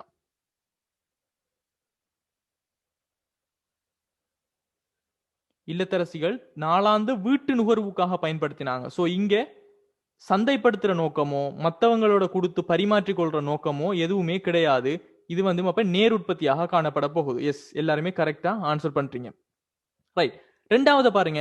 மிகச்சிறிய கோழிப்பண்ணை ஒன்றை நடாத்தி செல்லும் ஒருவர் இதன் மூலம் கிடைக்கும் முட்டைகளை அருகில் இருக்கும் சில்லறை வியாபார நிலையத்துக்கு விநியோகிக்கிறார். இது நேர் உற்பத்தியா நேரில் உற்பத்தியா? இது வந்து நேரில் உற்பத்தி. என்று சொன்னா சில்லறை வியாபாரத்துக்கு கொடுக்கறது மூலமாக அவருக்கு தேவையானதை வச்சுக்கொண்டு மற்றவங்களுக்கு கொடுக்கிறார். சோ சந்தைக்கு கொண்டு போறார். இது வந்து நேரில் உற்பத்தியாக காணப்பட போகுது. கரெக்ட். மூணாவது பாருங்க. இனிப்பு பண்டங்களின் உற்பத்தியில் திறமையுடைய ஒருவர் வைபவம் ஒன்றுக்கு இனிப்பு பண்டங்களை வழங்குவதற்கான கட்டளையின பொறுப்பேற்றார். இது நேர் உற்பத்தியா நேரில் உற்பத்தியா? மூணாவது. எஸ், காரணம் என்னன்னு சொன்னா இனிப்பு பண்டங்களை உற்பத்தி செஞ்சு அவர் மார்க்கெட்டுக்கு கொடுக்க போறார், மற்றவங்களுக்காக உற்பத்தி செய்கிறார். சோ இது வந்துட்டு நேரில் உற்பத்தியாக காணப்பட போகுது. அடுத்தது பாருங்க. பசுமாடுகள் சிலவற்றை வளர்க்கும் கிராமப்புற வீடொன்றின் பாவனைக்காக தயிரை உற்பத்தி செய்யறாங்க. கிராமப்புற அந்த அவங்களோட வீட்டொன்ற பாவனைக்காக அவங்ககிட்ட பசுமாடு இருக்குது, அவங்க தயிரை உற்பத்தி செஞ்சாங்கன்னு சொன்னா என்ன செய்யறாங்க, அது வந்து நேர் உற்பத்தியாக காணப்பட போகுது. கரெக்ட். சோ யாருக்குமே அதுல எந்த குழப்பமும் கிடையாது. அடுத்து பாருங்க, சேனை பயிற்சிகளில் ஈடுபடும் சரணின் மனைவி சோளகங்களை அவித்து வீட்டின் முன் பிரதான வீதியோரத்துல வச்சு விற்பனை செய்யறாங்க. இது நேர் உற்பத்தியா நேரில் உற்பத்தியா? சேனை பயிற்சிகளில் ஈடுபடும், எஸ், அது வந்து நேரில் உற்பத்தி என்று சொன்னா அவங்களோட தேவைகளா இருந்தாலும் அவங்களோட வீட்டு முற்றத்திலே அவங்க வச்சு வித்தாலும் அது அவடத்த ஒரு மார்க்கெட்.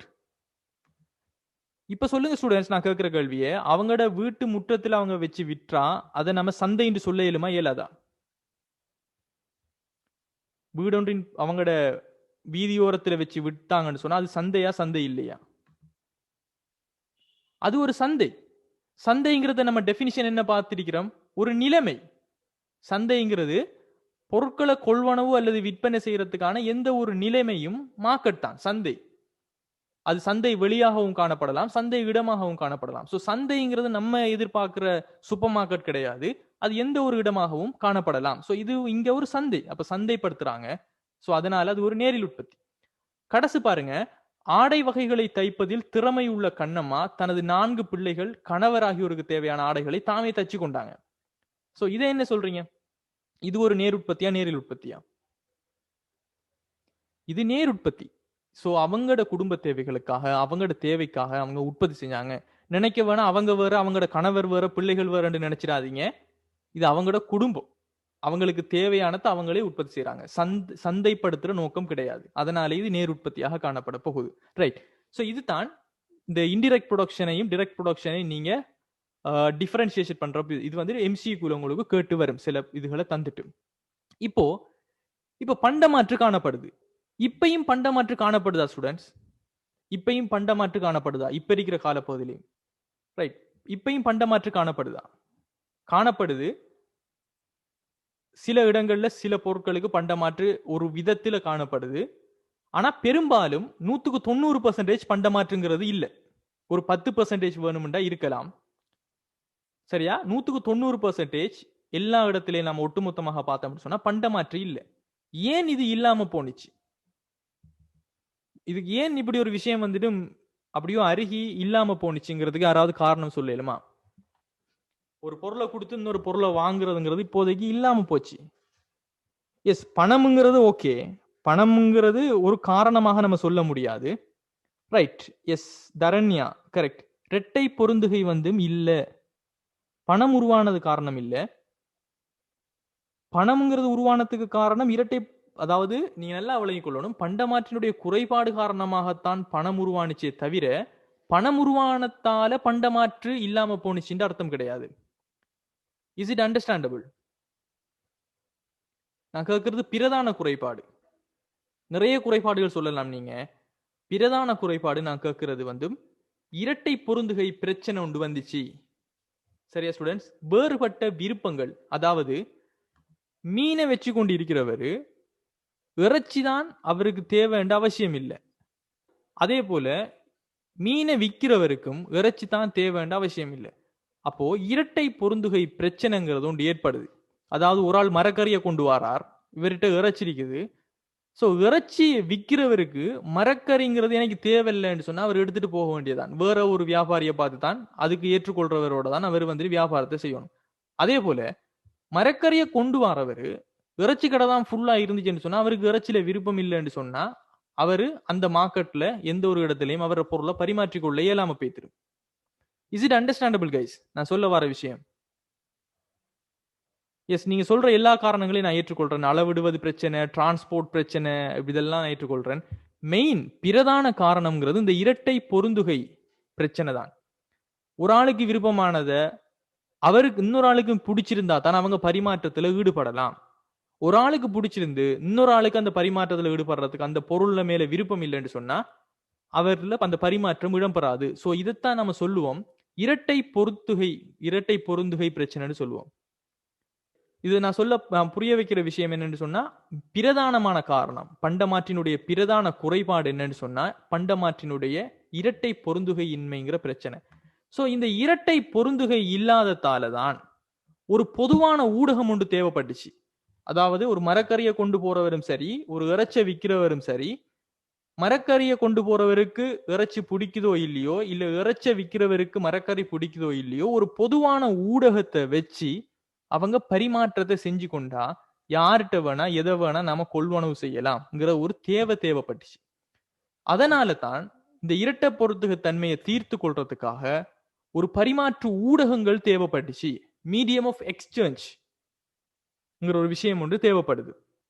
இது எல்லாருக்குமே புரியுதா ஸ்டூடெண்ட்ஸ் நான் சொல்ல வர்றது? இல்ல நான் காசை பத்தி நான் இங்க கதைக்கல, பணத்தை பத்தி நான் கதைக்கல. ஏதோ ஒரு விஷயம் ஒன்று தேவைப்படுது. ஏன்னு சொன்னா இந்த இரட்டை பொருத்துகைங்கிற ஒரு பிரச்சனை ஒன்று இருக்குது. அதை வந்துட்டு ஒரு பொதுவான ஊடகமாக இவங்க செய்யணும் என்று சொல்றாங்க. இதை நாம சொல்றோம் பரிமாற்று ஊடகம் என்று சொல்றோம். Medium of exchange. ஒரு பொருளை கொடுத்து இன்னொரு பொருளை வாங்குறதுக்கு பொருளை கொடுத்து வாங்குறவங்களுக்குள்ள அந்தந்த பொருட்களை விருப்பம் இல்லாட்டியும் ஏதாவது ஒரு பொதுவான ஒரு விஷயத்தை வச்சு நாம பரிமாற்றி கொள்ளணும் என்று சொல்லப்படுற விஷயம். அதனாலதான் இந்த பொதுவான ஊடகமாக ஒரு பணம்ங்கிறது பயன்பாட்டுக்கு வாரத்துக்காக வழிவகுக்குது. இதை எல்லாரும் ஏற்றுக்கொள்றீங்களா? சோ இந்த பணம்ங்கிறது எப்படி தேவைப்படுது ஒரு சொசைட்டிக்குள்ள, ஒரு சிஸ்டத்துக்குள்ள எப்படி தேவைப்படுதுங்கிறது எல்லாருக்குமே புரியுதா?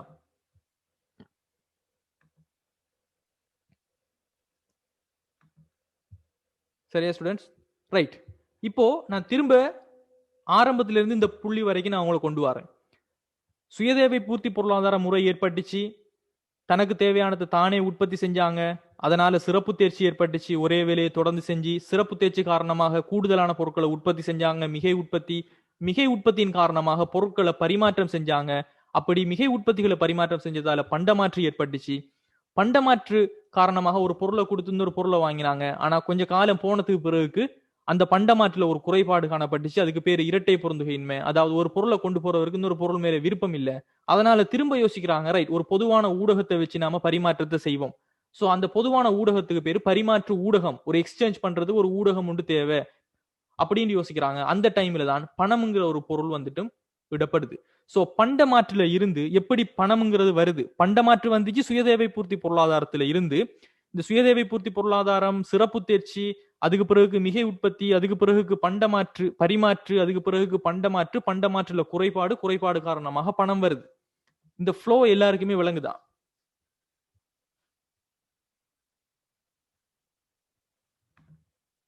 இந்த ஃப்ளோ நான் சொல்ற அந்த ஆர்டர்ஸ் விளங்குதா ஸ்டூடெண்ட்ஸ்? It's very important. இப்படி உங்களுக்கு விளங்கினுச்சுன்னு சொன்னா நீங்க இதை திரும்ப நோட்ஸும் பார்க்க தேவையில்லை, நீங்க டெஃபினிஷனும் பார்க்க தேவையில்லை, எதுவும் பார்க்க தேவையில்லை. இதுக்கு டைம் ஸ்பெண்ட் பண்ண தேவையும் இல்லை இதெல்லாம் ரிவிஷன் பண்றதுக்கு. போறது மனசுல நினைக்கிறது, அதை எழுத்துக்களை எழுதுறது, வர வேண்டியதுதான். யாரும் உங்களுக்கு மார்க்ஸ் இல்லைன்னு சொல்ல இயலாது. பிகாஸ் யூ அண்டர்ஸ்டுட் வெல், அதை எந்த வேர்ட்ஸை போட்டு எழுதணும்னு தெரியும். That's all. ஸோ அதுக்கு நம்ம டைமை வேஸ்ட் பண்ண தேவையில்லை. ரைட். இப்போ ஸ்டூடெண்ட்ஸ் ஓகே, ஒரு ஸ்டூடெண்ட்ஸ் கொஸ்டின் ஒன்று வந்து இப்போ பண்டமாற்று இருக்கிறதுக்கான உதாரணம். ரைட். எத்தனை பேர் ஸ்டூடெண்ட்ஸ் ikmen.lk யூஸ் பண்றீங்க? பிசினஸ் ஸ்டடி ஸ்டூடெண்ட்ஸ் நீங்க எல்லாரும் தெரிஞ்சிருக்கும்னு நினைக்கிறேன். ikmen.lk வெப்சைட் எல்லாருக்குமே தெரிஞ்சிருக்கும்னு நினைக்கிறேன். ரைட். நிறைய பேருக்கு தெரியும். பெரும்பாலும் இந்த வாகனம் விற்கிறது, இந்த மொபைல் போன்ஸ் வாங்குறது எல்லாம் அதுல தான் இருக்கும்.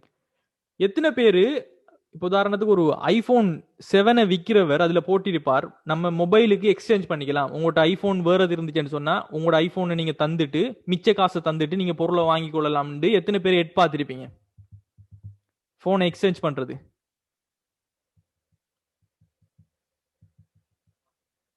ரைட். அது ஒரு ஒரு பண்டமாற்று முறை தானது.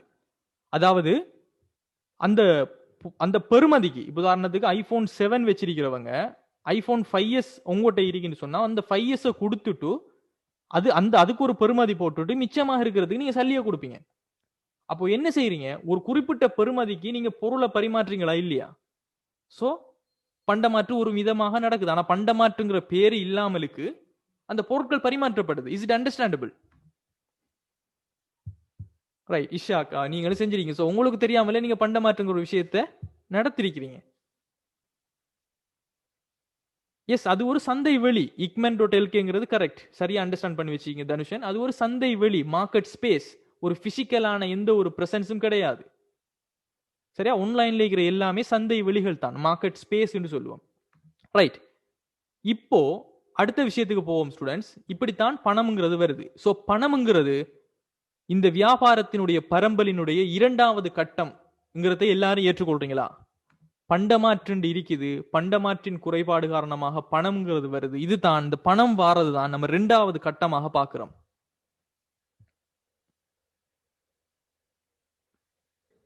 சோ இரண்டாவது கட்டம் பண்டமாற்று வந்து இந்த பண்டமாற்றினுடைய குறைபாடு காரணமாக பணம்ங்கிறது வாரதுதான் பிசினஸ் அடுத்த கட்டமான ஒரு வளர்ச்சி ஒன்று வாரத்துக்கான பிரதான காரணம். ரைட். சோ இப்போ பிறகு இந்த பண்டமாற்றின் காரணமாக வியாபாரம் ஏற்பட்டது எல்லா விஷயமும் நாம பார்த்துட்டோம்.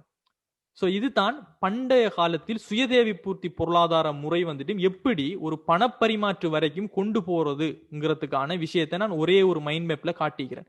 அப்ப உங்களுக்கு தெரியணும், ஒரு பணம் வந்துட்டும் ஒரு வழிவகுத்துச்சு. பணம் வந்ததுக்கு காரணம் இரட்டை பொருந்துகை இல்மை. இரட்டை பொருந்துகைங்கிறது ஏன் வந்துச்சுன்னு சொன்னா பண்டமாற்று ஒன்று இருந்துச்சு, பண்டமாற்றுல ஒரு குறைபாடு காணப்பட்டுச்சு.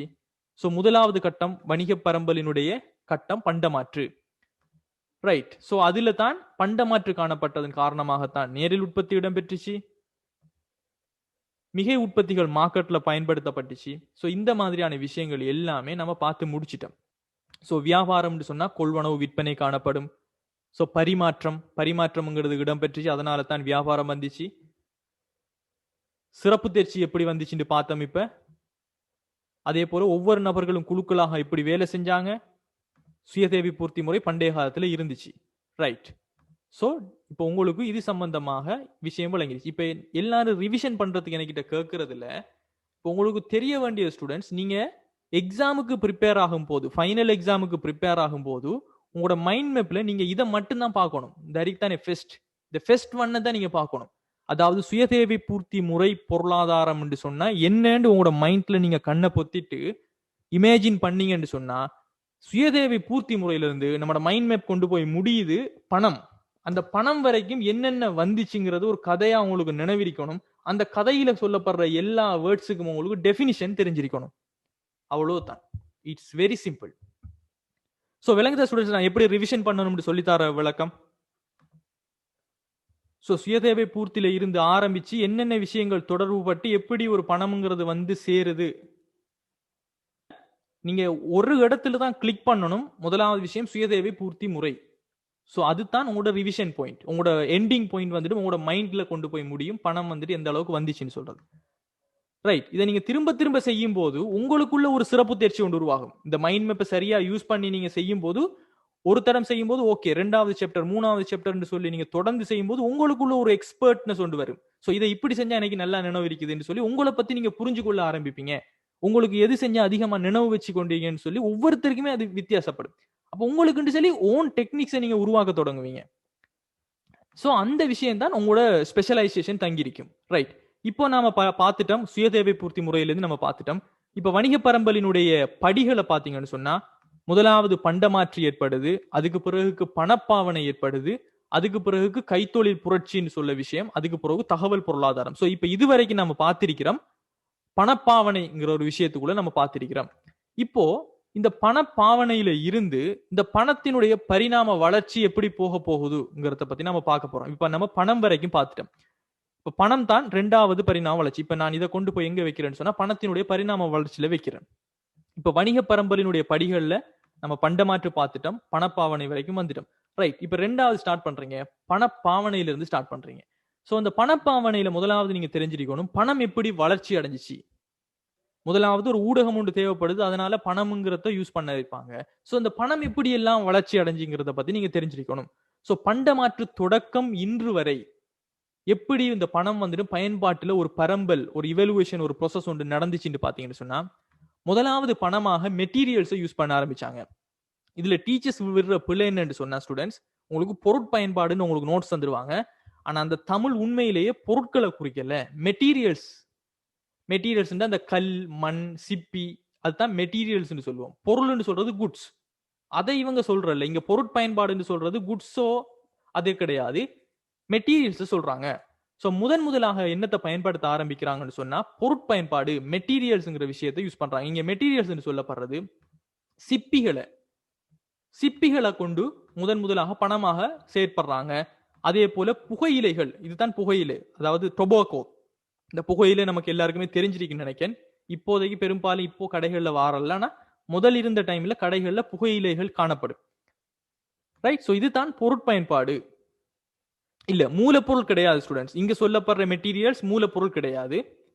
அது நீங்க நீங்க அக்கவுண்ட்ஸ்ல படிக்கிற ஒர்க்கிங் ப்ரோக்ரஸ் மெட்டீரியல்ஸ் அது வேற. இங்க மெட்டீரியல்ஸ் சொல்லப்படுறது இதுதான் அந்த காலத்துல இருந்த மெட்டீரியல்ஸ். சோ இப்போ ஸ்டூடெண்ட்ஸ் நான் உங்கள்கிட்ட ஒரு கொஸ்டின் ஒன்று நான் கேட்கிறேன். இப்ப சொல்லுங்க எனக்கு, சிப்பி புகையிலை எல்லாம் அந்த காலத்துக்கு இல்ல பணம்ங்கிற பெயர்ல நம்ம சொல்லலாமா? இல்லதான் பணம் சிப்பி புகையிலை எல்லாம் பணமாக இருந்துச்சு என்று சொன்னா ஏற்றுக்கொள்வீங்களா இல்லையா?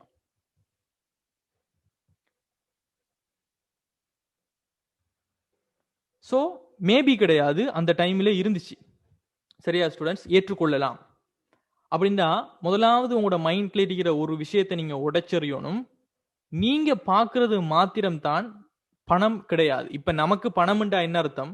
நமக்கு இப்ப காசு 5000 ரூபாய் காசுன்னு சொன்னா இப்படித்தான் இருக்கும். 10 ரூபாய் நாணயம் சொன்னா கொயின் இப்படித்தான் இருக்கும். இது பாக்குறது இப்போதைய பணம், இப்போதைய உங்களுக்கு இருக்கிற பணம். ஆனா அந்த காலத்துல முதலாக பணம்ங்கிற அறிமுகப்படுத்தும் போது இந்த தாளோ இந்த நாணயமோ இதுவுமே கிடையாது. முதலாக அரிதாக காணப்படுகின்ற பொருளை வச்சு நாம பணம் உண்டு அதை யூஸ் பண்ண முடியாது பார்த்தாங்க. சோ வகை வகையான சிப்பிகள், ஒவ்வொரு வகையான சிப்பிகளுக்கும் ஒவ்வொரு பெறுமதியை கொண்டு போட்டாங்க. சரியா? அதுக்கு பிறகு புகையிலைகளை கொண்டு புகையிலையை பொதுவாக வச்சு கொண்டு பரிமாற்றங்களை இடம்பெற்றாங்க.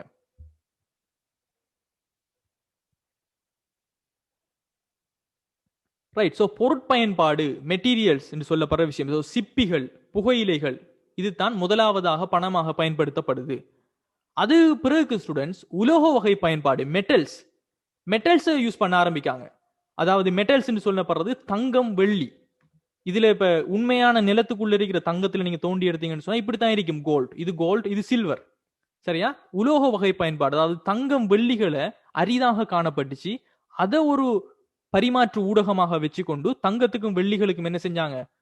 மெட்டீரியல்ஸ், அதாவது தங்கம் வெள்ளி நாணயங்களை நான் சொல்லல, தங்கம் வெள்ளிகள் அன்றம் தோண்டி எடுக்கப்பட்ட அந்த மெட்டீரியல்ஸை வச்சுக்கொண்டு பொருட்களுக்காக பரிமாற்றத்தை இடம்பெற்றாங்க. புகையிலைண்டா டொபாக்கோன்னு சொன்னா தெரியும் உங்களுக்கு. இப்ப சிகரெட்டை உடைச்சு பாத்தீங்கன்னா ஸ்டூடெண்ட்ஸ் அதுக்குள்ள ஒரு தூள் ஒன்று இருக்கும் பாத்தீங்க தானே. சிகரெட்டை நீங்க உடைச்சு பாத்தீங்கன்னு சொன்னா அதுக்குள்ள ஒரு தூள் மாதிரி ஏதோ ஒன்று இருக்கும். அந்த இலை டொபாக்கோங்கிறது ஒரு இலை, ஒரு மரத்துல காணப்படுற அந்த இலையிலிருந்து தான் அந்த புகையிலைக்குரிய அந்த சிகரெட்டுக்குள்ள வைக்கிற அந்த இது வருது. அதுதான் தரிக்கிறது புகையிலை. இந்த புகையிலையை பிச்சு தான் மெஷின்ல போட்டு அவங்க மிக்ஸ் பண்ணி தான் அந்த சிகரெட்டுக்குள்ள வச்சுக்கிற டொபாக்கோ அதுக்குள்ள வைப்பாங்க. அதுதான் புகையிலை. சோ இதை பயன்படுத்தி அந்த டைம்ல பரிமாற்றங்களை மேற்கொண்டாங்க.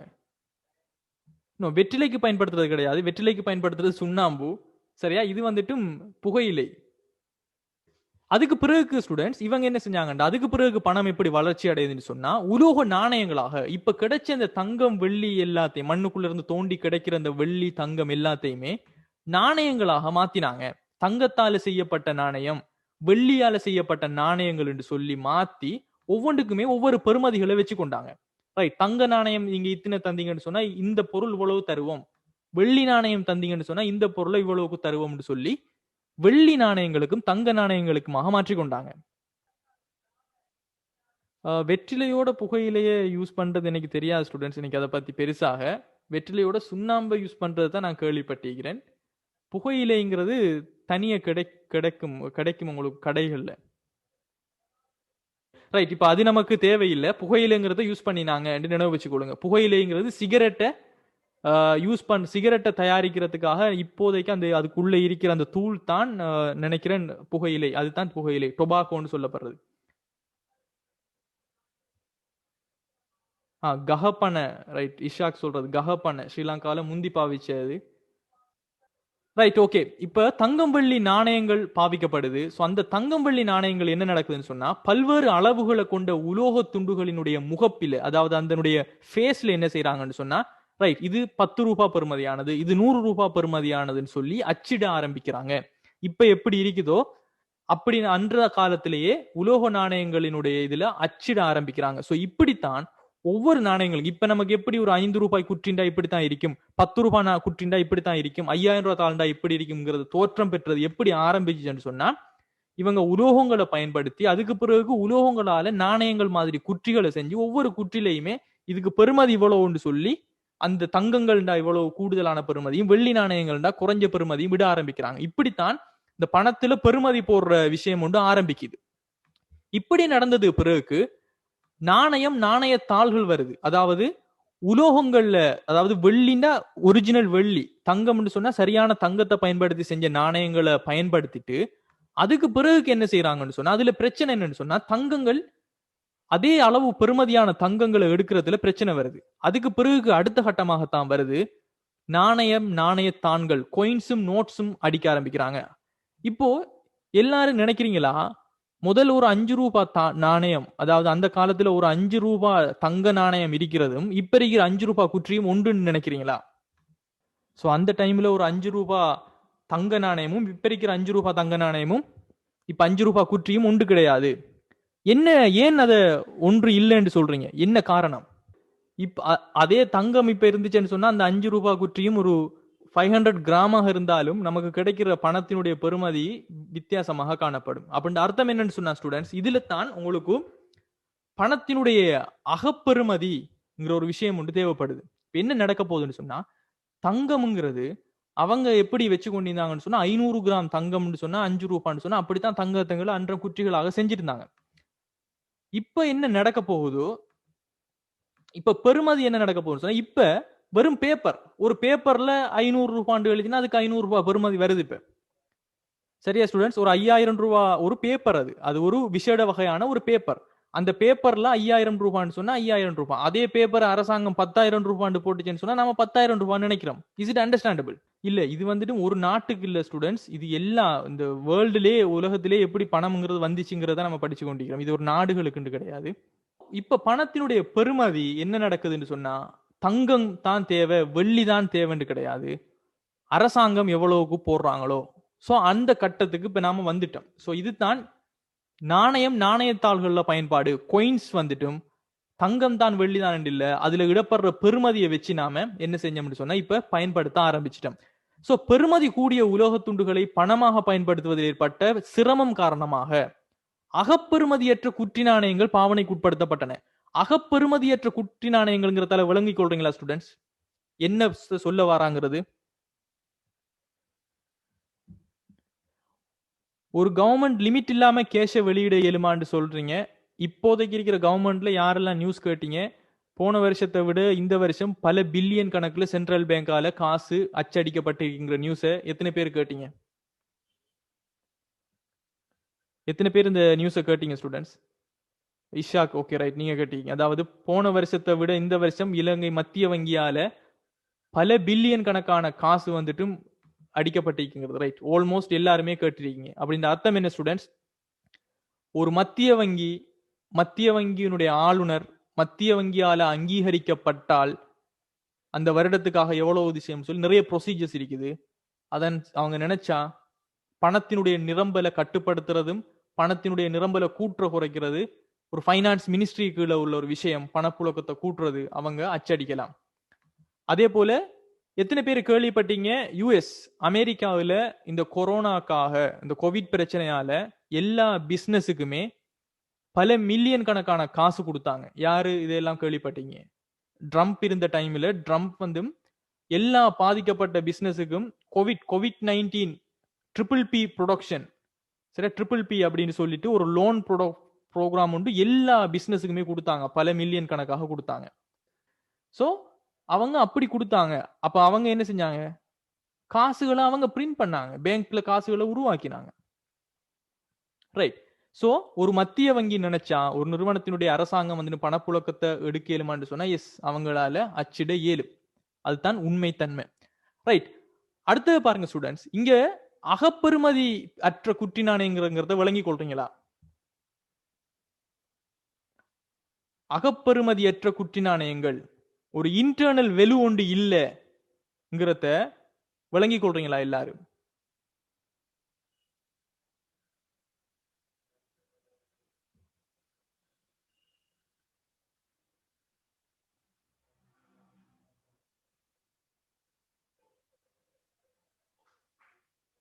அகப்பெறுமதிங்கிறது என்னன்னு சொன்னா ஸ்டூடெண்ட்ஸ், இப்ப தங்க நாணயங்கள்னு சொன்னா அந்த தங்க நாணயங்களுக்குன்னு சொல்லி ஒரு அகப்பெறுமதி இருந்துச்சு. அந்த தங்க நாணயத்தை உருக்கினோம்னு சொன்னா நம்ம நகைகளை செய்யலாம்.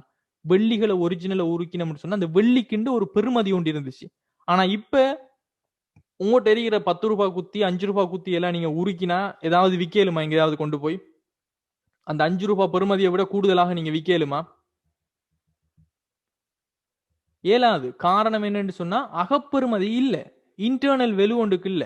ஆனா அந்த டைம்ல இருந்த தங்க கூற்றிகள் உங்கள்கிட்ட இப்ப இருந்துச்சுன்னு சொன்னா அதுக்குண்டு அந்த தங்கத்துக்குண்டு ஒரு பெருமதி இருந்துச்சு.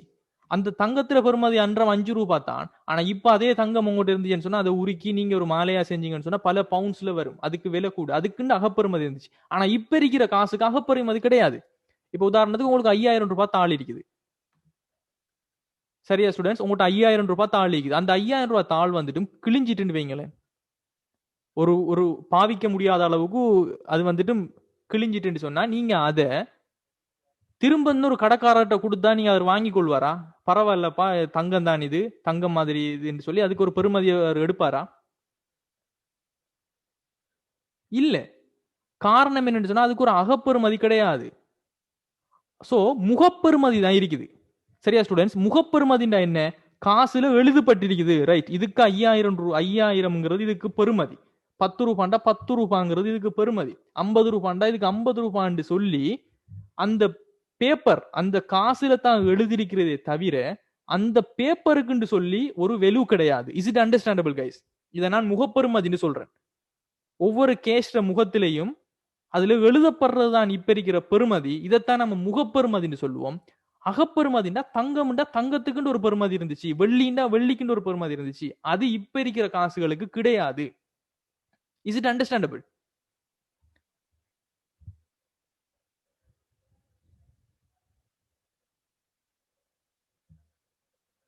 ரைட். சோ இதுதான் ஸ்டூடெண்ட்ஸ் அகப்பெருமதி முகப்பெருமதிங்கிற விஷயம். சோ அகப்பெருமதியில காணப்பட்ட சிரமம்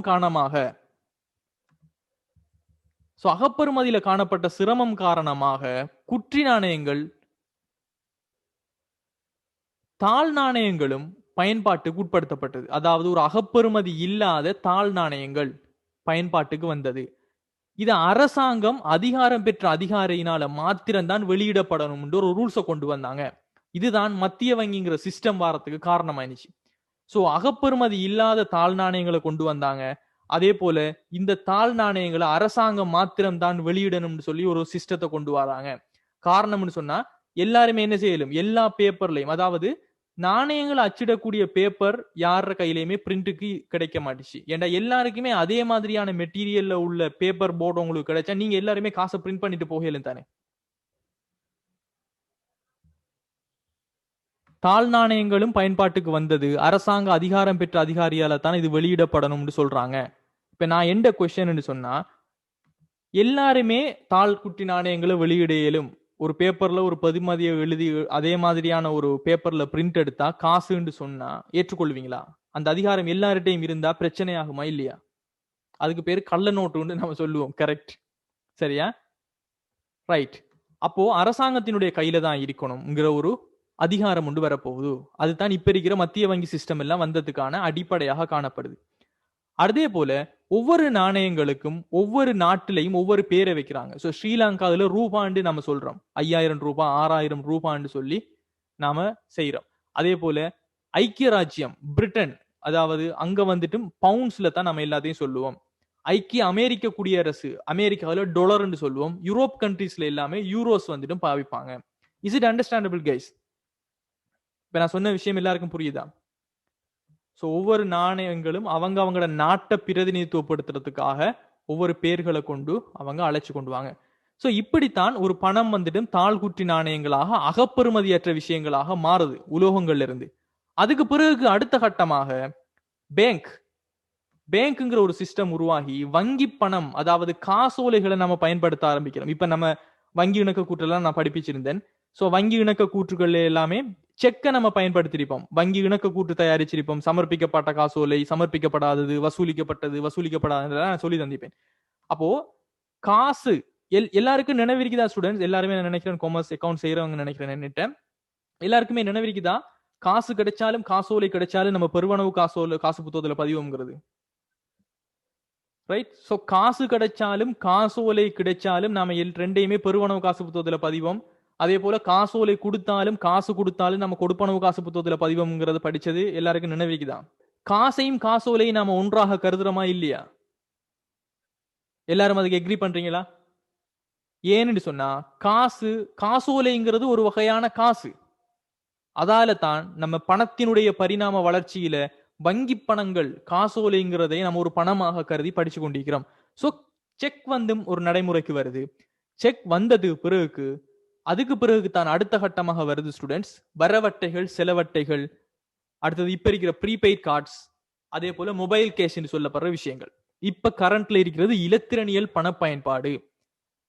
சோ யூஸ் ஆஃப் எலக்ட்ரானிக் மணில தான் நாம இப்ப இருந்து கொண்டிருக்கிறோம். இப்ப உதாரணத்துக்கு எங்க ஆரம்பிச்சதுன்னு சொன்னா பல வருட காலங்களுக்கு, பல 1000 வருஷத்துக்கு முன்னாடி சிப்பிகளா பயன்படுத்த ஆரம்பிச்சு, பணமாக புகையிலைய பணமாக பயன்படுத்த ஆரம்பிச்சு, தங்கம் வெள்ளி போன்ற உலோகங்களை பணமாக ஆரம்பிச்சு, உலோகங்களை கொண்டு நாணயங்களாக அகப்பெறுமதி கொண்ட நாணயங்களை தயாரிச்சு, அதுக்கு பிறகு அகப்பெறுமதி இல்லாத தாழ் நாணயங்களையும் குற்றி நாணயங்களையும் பயன்படுத்த ஆரம்பிச்சு, பிறகு செக் வங்கி பணங்களை, வங்கியால காணப்படுகின்ற வங்கி பணங்களை பயன்படுத்த ஆரம்பிச்சு, இப்ப இருக்கிற காலம் இலத்திரனியல் பணம், எலக்ட்ரானிக் மணிங்கிறதுல நம்ம வந்து நிக்கிறோம் இந்த 2021. சரியா? பணத்தின் இயல்பில் திரவத்தன்மை கொண்டதுங்கிறது ஏற்றுக்கொள்ளையிலும். என்ற பணம் எப்பையும் நீங்க யூஸ் பண்ண இயலும், லிக்விடிட்டி கூடினது. ரைட். அதுக்கெல்லாம் நம்ம பிறகு அதை பத்தி டிஸ்கஸ் பண்ணுவோம். மைக்ரோ சிப்ஸும் மொபைல் கேஷும் உண்டா சொல்லி அது வந்து நிறைய அந்த டீச்சர்ஸ் கைட்ல கொடுத்திருக்கிறாங்க. மைக்ரோ சிப்புங்கிறது வேற ஸ்டூடெண்ட்ஸ், மொபைல் கேஷுங்கிறது வேற. மைக்ரோ சிப்புங்கிறது இப்ப பெரும்பாலும் எல்லா டெபிட் கார்ட்ஸ்லையும், கமர்ஷியல் பேங்க்ல. ரைட். மைக்ரோ சிப்பை பத்தி நான் உங்களுக்கு தெளிவா வழங்கப்படுத்தணும்னு சொன்னா, யாரெல்லாம் இப்போ கமர்ஷியல் பேங்க்ல அட்வர்டைஸ்மெண்ட் ஒன்று போகுது பாத்திருக்கீங்களா ஸ்டூடெண்ட்ஸ்? நீங்க காட்டை கொடுக்க தேவையில்ல, காட்டை வந்துட்டு மெஷினுக்கு பக்கத்துல காட்டிட்டு கொண்டு வந்தா போதும், உங்களோட காட்டுல இருக்கிற காசு வந்துட்டு போயிரும் அட்வர்டைஸ்மெண்ட் ஒன்று பண்றாங்க. எல்லாருக்கும் யாரும் பாத்திருக்கீங்களா? அது கமர்ஷியல் பேங்கால டெப்பே, கரெக்ட். வேர்வ் சிஸ்டம், கரெக்ட். ரைட். இதுக்கு காரணம் என்னன்னு சொன்னா, அவங்களோட காட்டுல ஒரு மைக்ரோ சிப் இருக்குது. அந்த மைக்ரோ சிப்ல உங்களோட காட்டுற டீடைல்ஸ் சகல விஷயங்களும் இருக்குது. அதே போது அது கனெக்ட் ஆகுற மாதிரி அவங்களோட சிஸ்டத்தோட இருக்குது. ஸோ அங்க வந்துட்டு மைக்ரோ சிப்புங்கிறது யூஸ் பண்றாங்க. இனி வரும் காலத்துல அரசாங்கம் இப்ப என்னத்தை முடிவெடுத்திருக்குன்னு சொன்னா, உங்களோட ஐடி கார்டுல எல்லாத்தையுமே ஸ்டூடெண்ட்ஸ், உங்களோட நியூ ஐடி கார்டு எனக்கு எப்படி இருக்குன்னு தெரியாது. உங்களோட புதுசா இருக்கிற ஐடி கார்டுல சிப் இருக்குதா ஸ்டூடெண்ட்ஸ்? மைக்ரோ சிப் மாதிரி உங்களோட சிம்ல இருக்கிற மாதிரி ஏதாவது ஒரு விஷயம் இருக்குதா? இப்போ உங்களுக்கு புதுசா உங்களுக்கு தார ஐடி கார்டுல நோ, எஸ். சில பேர் எஸ்ங்கிறீங்க, சில பேர் நோங்கிறீங்க. நான் உங்களோட புதிய ஐடி கார்டு பார்க்கல. ஏன்னா அரசாங்கம் உங்களோட அதாவது இதுல இருக்கும் ஸ்டூடெண்ட்ஸ், நான் நினைக்கிறேன் டிரைவிங் லைசன்ஸ்ல எப்பயும் இருக்கும். டிரைவிங் லைசன்ஸ்ல ஒரு சிப் மாதிரி உண்டு, ஒரு சிம் மாதிரி. உங்களோட சிம் எப்படி இருக்குமோ அப்படி இருக்கும். எஸ், டிரைவிங் லைசன்ஸ்ல இருக்கும். அதுவும் ஒரு விதமான மைக்ரோ சிப் தான். ஏன்னு சொன்னா, உங்களோட அந்த டிரைவிங் லைசன்ஸ்ல அந்த எல்லா டாக்குமெண்ட்டும் உங்களோட இருக்கும். உங்களோட லைசன்ஸை கொடுத்தோன்னா அவங்க அங்க ஸ்கேன் பண்ணாங்கன்னு சொன்னா இருக்கும். அதுதான் மைக்ரோ சிப்புங்கிற ஒரு விஷயம். இப்போ புதுசா வர ஐடி கார்டுலயும் அதை வந்துட்டு அறிமுகப்படுத்துறதுக்கு அவங்க பாக்குறாங்க. இப்ப இருக்கிற ஐடி கார்டும் டிரைவிங் லைசன்ஸ் மாதிரி தான் இருக்குது. ஆனா அரசாங்கம் அதை அமுல்படுத்திட்டான்னு எனக்கு தெரியாது. ஐடி கார்டு பார்த்தா தான் விளங்கும். இப்ப பாருங்க ஸ்டூடெண்ட்ஸ், நாம இப்ப இலத்திரனியல் பணத்தை பத்தி பார்க்க போறோம். யாருக்கெல்லாம் வரவட்டை டெபிட் கார்டை பத்தி தெரியும்? டெபிட் கார்ட்ஸ், கிரெடிட் கார்ட்ஸ் சொன்னா என்னன்னு சொல்லி எல்லாருக்குமே விளக்கம் தெரியுமா? டெபிட் கார்டு வரவட்டைகள்ங்கிறதால கருத்தில கொள்றீங்களா? எல்லாருமே அதை புரிஞ்சு கொள்றீங்களா?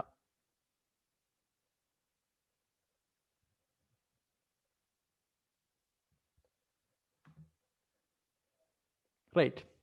இப்போ கொஞ்சம் நாம அந்த வரவட்டை செலவட்டைகள்ல நிறைய பேர் குழப்பம் பாரு. கிரெடிட் கார்டுண்டா என்ன, டெபிட் கார்டுண்டா என்ன, ரெண்டு முண்டா அறியுமான்னு சொல்லி நிறைய பேர் குழப்பம் பாரு. அதை கொஞ்சம் நாம இப்ப ப்ராக்டிக்கலா நான் உங்களுக்கு சொல்றேன். எல்லாருக்கும் நியூஸ் ஸ்கிரீன் நான் ஷேர் பண்ணிக்கிறது வழங்குதா ஸ்டூடெண்ட்ஸ்?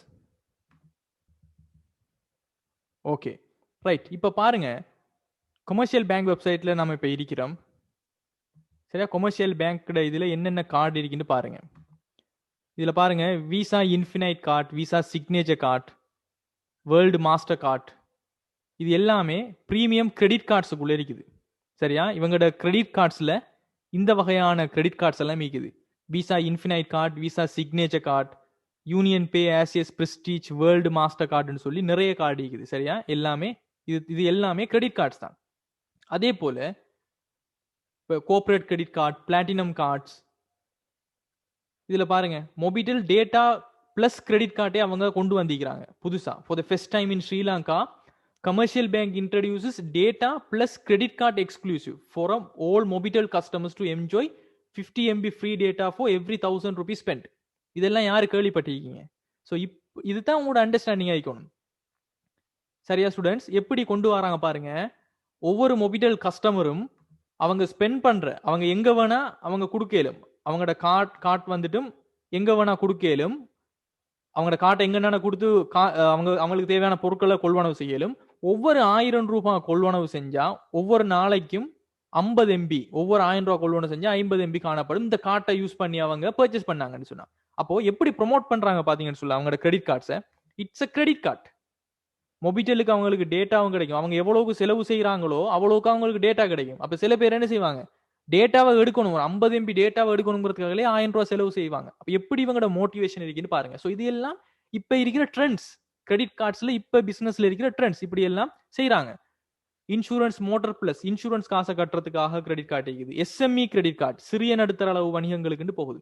டெபிட் கார்டை பாருங்க. டெபிட் கார்ட்லயே travel card, debit card, smart tea card. இங்க பாருங்க, Sri Lanka fest supply chain management and payment card exclusive designed for tea factories and green tea leaf supplies.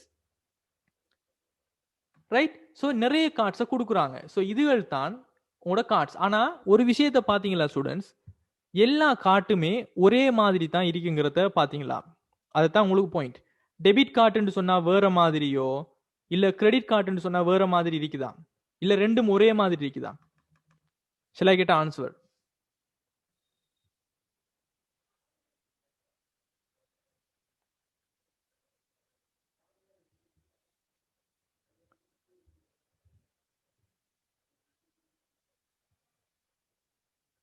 இது வந்துட்டு கொமர்ஷியல் பேங்கோட வெப்சைட் ஸ்டூடெண்ட்ஸ், combank.lk. டிசைன் மாறி இருக்கும், ஆனா எங்கேயுமே இது கிரெடிட் கார்டு தான், இது டெபிட் கார்டு மென்ஷன் பண்ணில்ல. அதை புரிஞ்சு கொள்றீங்களா ஸ்டூடெண்ட்ஸ்? எந்த இடத்துலயாவது இது கிரெடிட் கார்டு தான், இது டெபிட் கார்டு மென்ஷன் பண்ணி இல்ல பெருசா. இப்ப பாருங்க, உதாரணத்துக்கு இத பாருங்க, இந்த கார்ட்டை பாருங்க, இந்த விசா பிரீமியம் கார்டுன்னு சொல்லப்படுறது. ஸோ இதில் ஒவ்வொன்றுக்குமே மினிமம் கிரெடிட் லிமிட்டை பாருங்க, 2.5 மில்லியன். அதாவது 25 லட்சம் வரைக்குமே கார்ட்ல காசு இல்லாமலுக்கே கிரெடிட் கடன் எடுக்க இயலும். இது தான் பிரீமியம் கிரெடிட் கார்டு. ரைட்? இப்போ உங்களுக்கு இதுல தெரிய வேண்டிய விஷயம் என்னன்னு சொன்னா ஸ்டூடெண்ட்ஸ், எல்லா கார்ட்லயும் வீசா இருக்கும். அது வந்து வீசாங்கிறது வேற இது, அதை பத்தி நம்ம பிறகு பேசுவோம். எல்லாரும் நினைவு வச்சுக்கொள்ளுங்க, கிரெடிட் கார்டுன்னு சொன்னா கடன் அட்டை. உங்களுடைய அக்கௌண்ட்ல காசு இல்லாட்டியும் நீங்க போய் எடுக்கலும். இப்போ உதாரணத்துக்கு இந்த பெர்டிகுலர் கார்டு, அதாவது விசா இன்ஃபினைட் கார்டு என்று சொல்லப்படுற கார்ட்ல, இந்த கார்ட்ல பாத்தீங்கன்னு சொன்னா மேக்சிமம் கிரெடிட் லிமிட் கொடுத்திருக்காங்க பாருங்க, 2.5 மில்லியன். அப்படின்ற அர்த்தம் என்னன்னு சொன்னா ஸ்டூடெண்ட்ஸ், 25 லட்சம் வரைக்கும் இந்த கார்ட் வச்சிருக்கிறவருக்கு கார்ட்ல காசு இல்லாட்டியும் காசு எடுக்க இயலும். அதே போல செலவு பண்ண இயலும் 25 லட்சம் வரைக்கும். இதை எல்லாரும் அண்டர்ஸ்டாண்ட் பண்றீங்களா? எஸ், கிரெடிட் கார்ட்ல ஏடிஎம்ல காசு எடுக்க இயலும். இது எல்லாருமே புரிஞ்சு கொள்றீங்களா ஸ்டூடெண்ட்ஸ்?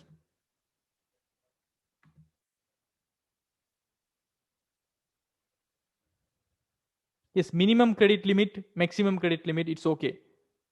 ஆக குறைஞ்ச கிரெடிட் லிமிட். ரைட்? ஸோ ஒவ்வொரு கார்டுக்குமே வித்தியாசமான கேட்டகரிஸ் வந்து அவங்க வச்சிருப்பாங்க.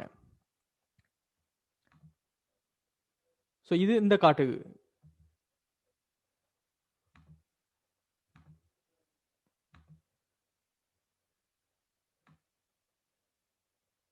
இத பாருங்க, மினிமம் கிரெடிட் லிமிட்டை பாருங்க. இந்த கார்டுக்கு பாருங்க, இந்த பெர்டிகுலரான கார்டுக்கு, அதாவது விசா சிக்னேச்சர் கார்டுன்னு சொல்ற கார்டுக்கு கிரெடிட் லிமிட் வந்து 7,50,000.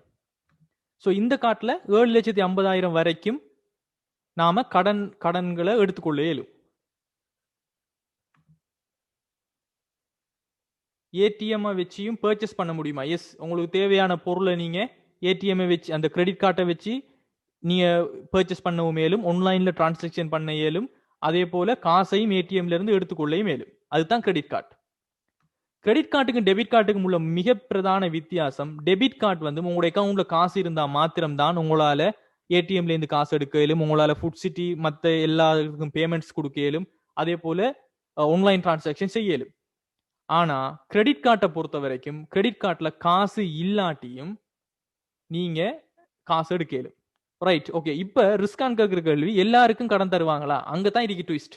இப்ப பாருங்க, எலிஜிபிலிட்டி கிரைட்டீரியாஸ் இருக்கு, யாருக்கு கடன் காசுகளை கொடுக்கலாம். இப்ப இதுல பாருங்க, இந்த பெட்டிகுலர் கார்டுல என்ன செய்யலாம்னு சொல்லிக்கிறாரு பாருங்க. பாயிண்ட் ஆஃப் சேல்ஸ் மெஷின்ஸ் இருக்கிற எல்லா இடத்துலையும், உள்நாட்டிலையும் நீங்க பாவிக்கலும், வெளிநாட்டிலையும் குளோபலா இன்டர்நேஷனலா எந்த இடத்துலையும் நீங்க பாவிக்கலும், ஆன்லைன் பேங்கிங் உங்களுக்கு செய்யலும், ஏர்போர்ட்ல நீங்க யூஸ் பண்ணலும், ட்ராவல் லக்ஸரி ஹோட்டல்ஸ் எல்லாத்துலயும் நீங்க இதை பாவிக்கலும், கார் வாடகை எடுக்கிற எல்லா இன்டர்நேஷனல் ப்ரொவைடர்ஸ்லயும் நீங்க செய்யலும், ட்ராவல் இன்சூரன்ஸ், ஏர் டிக்கெட் எல்லாமே நீங்க செய்யலும். ஆனா உங்களோட இன்கம் பாருங்க என்ன சொல்றாங்கன்னு சொல்லி, if you are over 18 years of age and earn a minimum fixed income of rupees 30,000 per month. விளங்குதா ஸ்டூடெண்ட்ஸ்? அதாவது உங்களுக்கு நிலையான வருமானமா, அதாவது ஒரு சலரியோ ஏதோ உண்டு, மாசம் நிலையான வருமானமா 3,50,000 நீங்க உழைக்கணும். 18 வயசுக்கு மேல இருந்தா தான் உங்களுக்கு இந்த காட்டை உங்களுக்கு தருவாங்க. இப்ப விளங்குதா? சோ கிரெடிட் கார்டு வந்துட்டு எல்லாருக்கும் கொடுக்க மாட்டாங்க. அப்ப அவங்களுக்குன்னு சொல்லி சில ரூல்ஸ் அண்ட் ரெகுலேஷன்ஸ் இருக்குது. சோ மந்த்துக்கு இந்த இவ்வளவுக்கு மேல பிக்ஸ்டா இன்கம் வரவங்களுக்கு தான் இந்த கிரெடிட் கார்டு கொடுப்பாங்க. ரைட்? சோ கிரெடிட் கார்டு வந்துட்டும் எல்லாராலையுமே செய்ய இயலாது. சரியா ஸ்டூடெண்ட்ஸ்? சோ இப்ப விளங்கிக் கொள்ளுங்க, இதுதான் கிரெடிட் கார்டுக்கும் டெபிட் கார்டுக்கும் உள்ள வித்தியாசம். சோ டெபிட் கார்டுண்டா உங்களோட அக்கௌண்ட்ல நீங்க எவ்வளவு காசை போட்டு வச்சீங்களோ அவ்வளவுக்கும் நீங்க எடுக்கலும், செலவழிக்கலும், கார்டு மூலமாக எல்லாம் செய்யலும். ஆனா கிரெடிட் கார்டுங்கிறது உங்களோட இன்கம் வச்சு அவங்க தாரது என்றா, நீங்க உங்கள்ட்ட இருந்து எல்லா ப்ரூஃபையும் எடுத்துக்கொள்வாங்க. இவர்கிட்ட இருந்து இவர் கடன் எடுத்தா தரக்கூடிய அளவுக்கு இவர்கிட்ட எல்லாமே இருக்குதுங்கிற எல்லா ப்ரூஃபும் எடுத்து பொறுத்து உங்களுக்கு தருவாங்க. அது பிறகு நீங்க 55 நாட்களுக்கு இடையில எடுத்த காசை கொடுத்தீங்கன்னு சொன்னா வட்டி கிடையாது. அதுக்கு மேல போனுச்சுன்னு சொன்னா நீங்க வட்டி கட்டணும். சோ இதுதான் கிரெடிட் கார்டு டெபிட் கார்டுக்குள்ள ஒரு பிராக்டிக்கலான விஷயம். Is it understandable guys? நான் சொல்ற விஷயம். சோ கடனட்ட வரவட்டன்னு சொல்லப்படுற விஷயம். Is it understandable right now? Prepaid cards, முற்பண கொடுப்பனவு அட்டை, இதை எத்தனை பேர் கேள்விப்பட்டிருக்கீங்க? முற்பண கொடுப்பனவு அட்டை ப்ரீபெய்ட் கார்ட்ஸ் எத்தனை பேர் கேள்விப்பட்டிருக்கீங்க? எத்தனை பேருக்கு தெரியும் ப்ரீபெய்ட் கார்ட்ஸ்? நான் சொல்றேன் எல்லாருக்குமே ப்ரீபெய்ட் கார்ட்ஸ்ங்கிறது தெரியும்.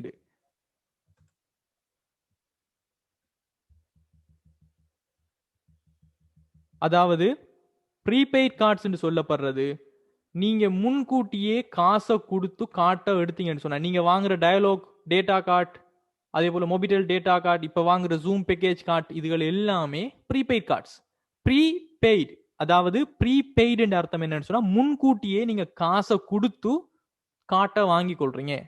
சோ ரீசார்ஜ் கார்டாக காணப்படலாம். இது எல்லாமே முற்பண கொடுப்பனவு அட்டை ப்ரீபெய்ட் கார்ட்ஸாக காணப்பட்டது. எஸ், கடன் அட்டையை நம்ம செலவட்டைன்னு சொல்லுவாங்க. கிரெடிட் கார்டுக்கு பேங்க்ல அக்கௌண்ட் ஓபன் பண்ண தேவையில்லை தானே? கிரெடிட் கார்டுக்கு பேங்க்ல வந்துட்டு நீங்க அக்கௌண்ட்ல ஓபன் பண்ண தேவையில்லைங்கிறது இல்ல, பேங்க்ல ஒரு அக்கௌண்ட் ஒன்று இருக்கணும். ஏன்னு சொன்னா அப்பதான் உங்களோட காசு எல்லாத்தையும் நீங்க திரும்ப போட இயலும், கடன் எடுத்தது.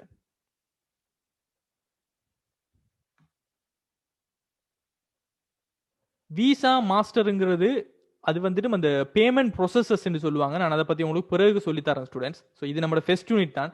பணம் சம்பந்தமாக படிக்கும் போது நான் உங்களுக்கு அது சம்பந்தமாக நிறைய விஷயங்கள் சொல்லித்தரேன். ரைட், ப்ரீபெய்ட் கார்ட்ஸ் எல்லாருக்குமே விளங்கிடுச்சா? இப்போ அதுக்கு பதில் சொல்லுங்க. ஏடிஎம்ங்கிறது மெஷின் ஸ்டூடெண்ட்ஸ். ஏடிஎம்ங்கிறது ஆட்டோமேட்டட் டெல்லர் மெஷின், அதாவது காசை எடுக்கிற இயந்திரங்கள். பிஓசி பேங்க் ஆஃப் சிலோனுக்கு போனீங்கன்னா அவங்களுக்கும் ஏடிஎம் இருக்கும், கமர்ஷியல் பேங்க்கு போனீங்கன்னா அவங்களுக்கு ஏடிஎம் இருக்கும். அது ஏடிஎம்ங்கிறது மிஷின், காசை எடுக்கிறது. டெபிட் கார்டுங்கிறது கார்டு. ரைட், ஸோ ப்ரீபெய்ட் கார்டுங்கிறது இஷாக், அதாவது இப்போ ப்ரீபெய்ட் கார்டுன்னு சொன்னா காசை முன்கூட்டியே நீங்க கொடுத்து கார்டை வாங்கி வச்சுக்கொள்றது. நீங்க எடுக்கிற போன் கார்டு, எம்பி கார்டு எல்லாமே ப்ரீபெய்ட் கார்டுக்குள்ள தான் வரும். ரைட், இப்போ மொபைல் கேஸுக்கு வரோம். ரைட், மொபைல் கேஸ் தான் ஈஸி கேஸ். நிறைய ஸ்டூடெண்ட்ஸ் நமக்கு நம்ம கண்ட்ரிபியூஷனை ஈஸி கேஸ்ல தான் அனுப்புவாங்க. ஸோ ஈஸி கேஸ் பண்ணின அனுபவம் எல்லாருக்குமே பெரும்பாலும் எல்லாருக்குமே இருக்குது. ரைட், இது எப்படின்னு சொன்ன ஸ்டூடெண்ட்ஸ், இப்போ இந்த ஈஸி கேஷ் பண்ணின உடனே இந்த போன்ல தான் அந்த காசு இருக்கும். சரியா ஸ்டூடெண்ட்ஸ்? இந்த போன் நம்பர்ல தான் அந்த காசு இருக்கும். நீங்க அனுப்புற அந்த போன் நம்பர்ல தான் அந்த காசு இருக்கும். இதுக்கு 2-3 ஆப்ஷன்ஸ் இருக்குது. ஒன்று, நீங்க ஒரு ரெஜிஸ்டர் ஈஸி கேஷ் ரெஜிஸ்டர் பண்ணி இருக்கிற ஒரு போன் ஷாப்ல போய் நீங்க என்ன செய்யலும்டா காசை எடுக்கலும். ரைட்? ஆனா நான் என்ன செய்யறேன்னு சொன்னா போன் ஷாப் எல்லாம் போறது இல்ல, கமர்ஷியல் பேங்க்ல தான் நான் சல்லி எடுப்பேன். கமர்ஷியல் பேங்க்ல ஏடிஎம்ல போய் எனக்கு கார்டு தேவையில்லை, இந்த போனை மாத்திரம் தான் நான் கொண்டு போவேன். சரியா ஸ்டூடெண்ட்ஸ்? போனை மாத்திரம் கொண்டு போய் கார்டு தேவையில்லை, போனை மாத்திரம் இந்த போன் இந்த டயலாக் நம்பருக்கு நீங்க அனுப்புறீங்க, இந்த டயலாக் நம்பர்ல இருக்கிற போனை நான் கொண்டு போய் ஏடிஎம்ல வச்சு கேஷ்லெஸ் டிரான்சாக்ஷன் ஒன்று இருக்கும். சாரி, கார்ட்லெஸ் டிரான்சாக்ஷன், கார்டு இல்லாம காசு எடுக்கிறது. ஸோ கார்டு இல்லாமலுக்கு நம்ம கொடுத்த உடனே நம்மளோட போன் நம்பர் கேட்கும் ஏடிஎம்ல. போன் நம்பரை நீங்க என்டர் பண்ணதுக்கு பிறகு உங்களோட போனுக்கு உடனடியாக மெசேஜ் வரும். உங்களோட போனுக்கு அவடத்தை எந்த ஒரு கனெக்ஷனும் இல்லாம போன்ல அவடத்தை வரும், உங்களோட ஈஸி கேஷ் பின் நம்பரை என்டர் பண்ணுங்கன்னு சொல்லி. அது எனக்கு மட்டும் தெரிஞ்ச நம்பர். அந்த பின் நம்பரை நான் என்டர் பண்ணின உடனே ஏடிஎம்ல ஆட்டோமேட்டிக்காக எவ்வளவு காசு வந்து பிடிக்கும், அதையும் ஓகே பண்ணணும்னு சொன்னா ஏடிஎம்ல இருந்து காசு எடுக்கலும். எஸ். அப்போ ஸ்டூடெண்ட்ஸ், இந்த ஈஸி கேஸ் எப்படி நடக்குது பாருங்க. என் போன்ல தான் இப்ப காசு இருக்குது. அந்த போனும் அந்த போன்ல அந்த பின் நம்பர், பாஸ்வேர்ட் நம்பர். அப்ப நான் ஏடிஎம்க்கு காட்டும் கொண்டு போறல, ஒன்றும் கொண்டு போறல. அப்ப நான் அங்க போறேன், ஏடிஎம்ல போய் கார்ட்லெஸ் டிரான்சாக்ஷன், கார்ட் இல்லாம கொடுக்கல் வாங்கல எடுக்கணும். அதுல எம்கேஷ் மொபிட்டலால கொடுக்கப்படுற சர்வீஸ் தான் எம்கேஷ் என்று சொல்லப்படுறது. டயலாக் நிறுவனத்தால கொடுக்கப்படுற சர்வீஸ் தான் ஈஸி கேஸ் என்று சொல்லப்படுறது. அப்ப நீங்க ஈஸி கேஸ் பண்ணதெல்லாம் இந்த போன் நம்பர்ல இருக்கும். அந்த போன் நம்பரையும் கொடுத்து தொகையையும் கொடுத்த உடனே அவடத்த உடனடியாக அவங்க வயர்லெஸ் சிஸ்டம் வச்சிருப்பாங்க. என் போன் நம்பர்ல அந்த உரிய போனுக்கு எஸ்எம்எஸ் வரும், கோடை என்டர் பண்ண சொல்லி. நான் அவடத்த அந்த கோட் என்டர் பண்ணின உடனே எனக்கு ஏடிஎம்ல இருந்து காசு வரும். ஸோ இப்படித்தான் நீங்க பண்ற ஈஸி கேஸை வந்து நான் கேஷ் ஆக்கி மற்ற பேமெண்ட்ஸ், இந்த ஜூமுக்குரிய சார்ஜஸ், அடுத்து நம்ம வெப்சைட் டெவலப்மெண்ட் எல்லாத்துக்குமே நான் பேமெண்ட்டை கொடுக்குறேன். So is it understandable, right? Mobile கேஸுங்கிறது இதுதான். மொபிட்டல் நிறுவனத்தால கொடுக்கப்படுறது எம் கேஸ், ஈஸி கேஸுங்கிறது டயலாக் நிறுவனத்தால கொடுக்கப்படுற ஒரு mobile cash. Is it understandable right now? Yes Gayathri, correct.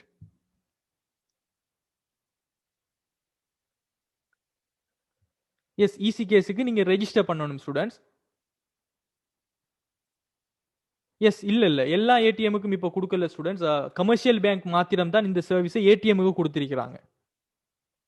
Right, okay. So இந்த அண்டர்ஸ்டாண்டிங் நமக்கு இந்த இதுக்கு போகும். ஸோ மொபைல் கேஸ்ண்டா என்னென்று விளங்கி கொள்ளுங்க. உங்களுக்கு இப்போ மொபைல் கேஸ்ண்டா என்னென்று தெரியும். உதாரணம் ஈஸி கேஸ், எம் கேஸ். முற்பண அட்டைண்டா தெரியும். அதே போல கடன் அட்டை, வரவட்டை உங்களுக்கு தெரிஞ்ச விஷயம். ஸோ இப்படித்தான் இந்த பணப்பாவனை இருந்து கொண்டிருக்குது.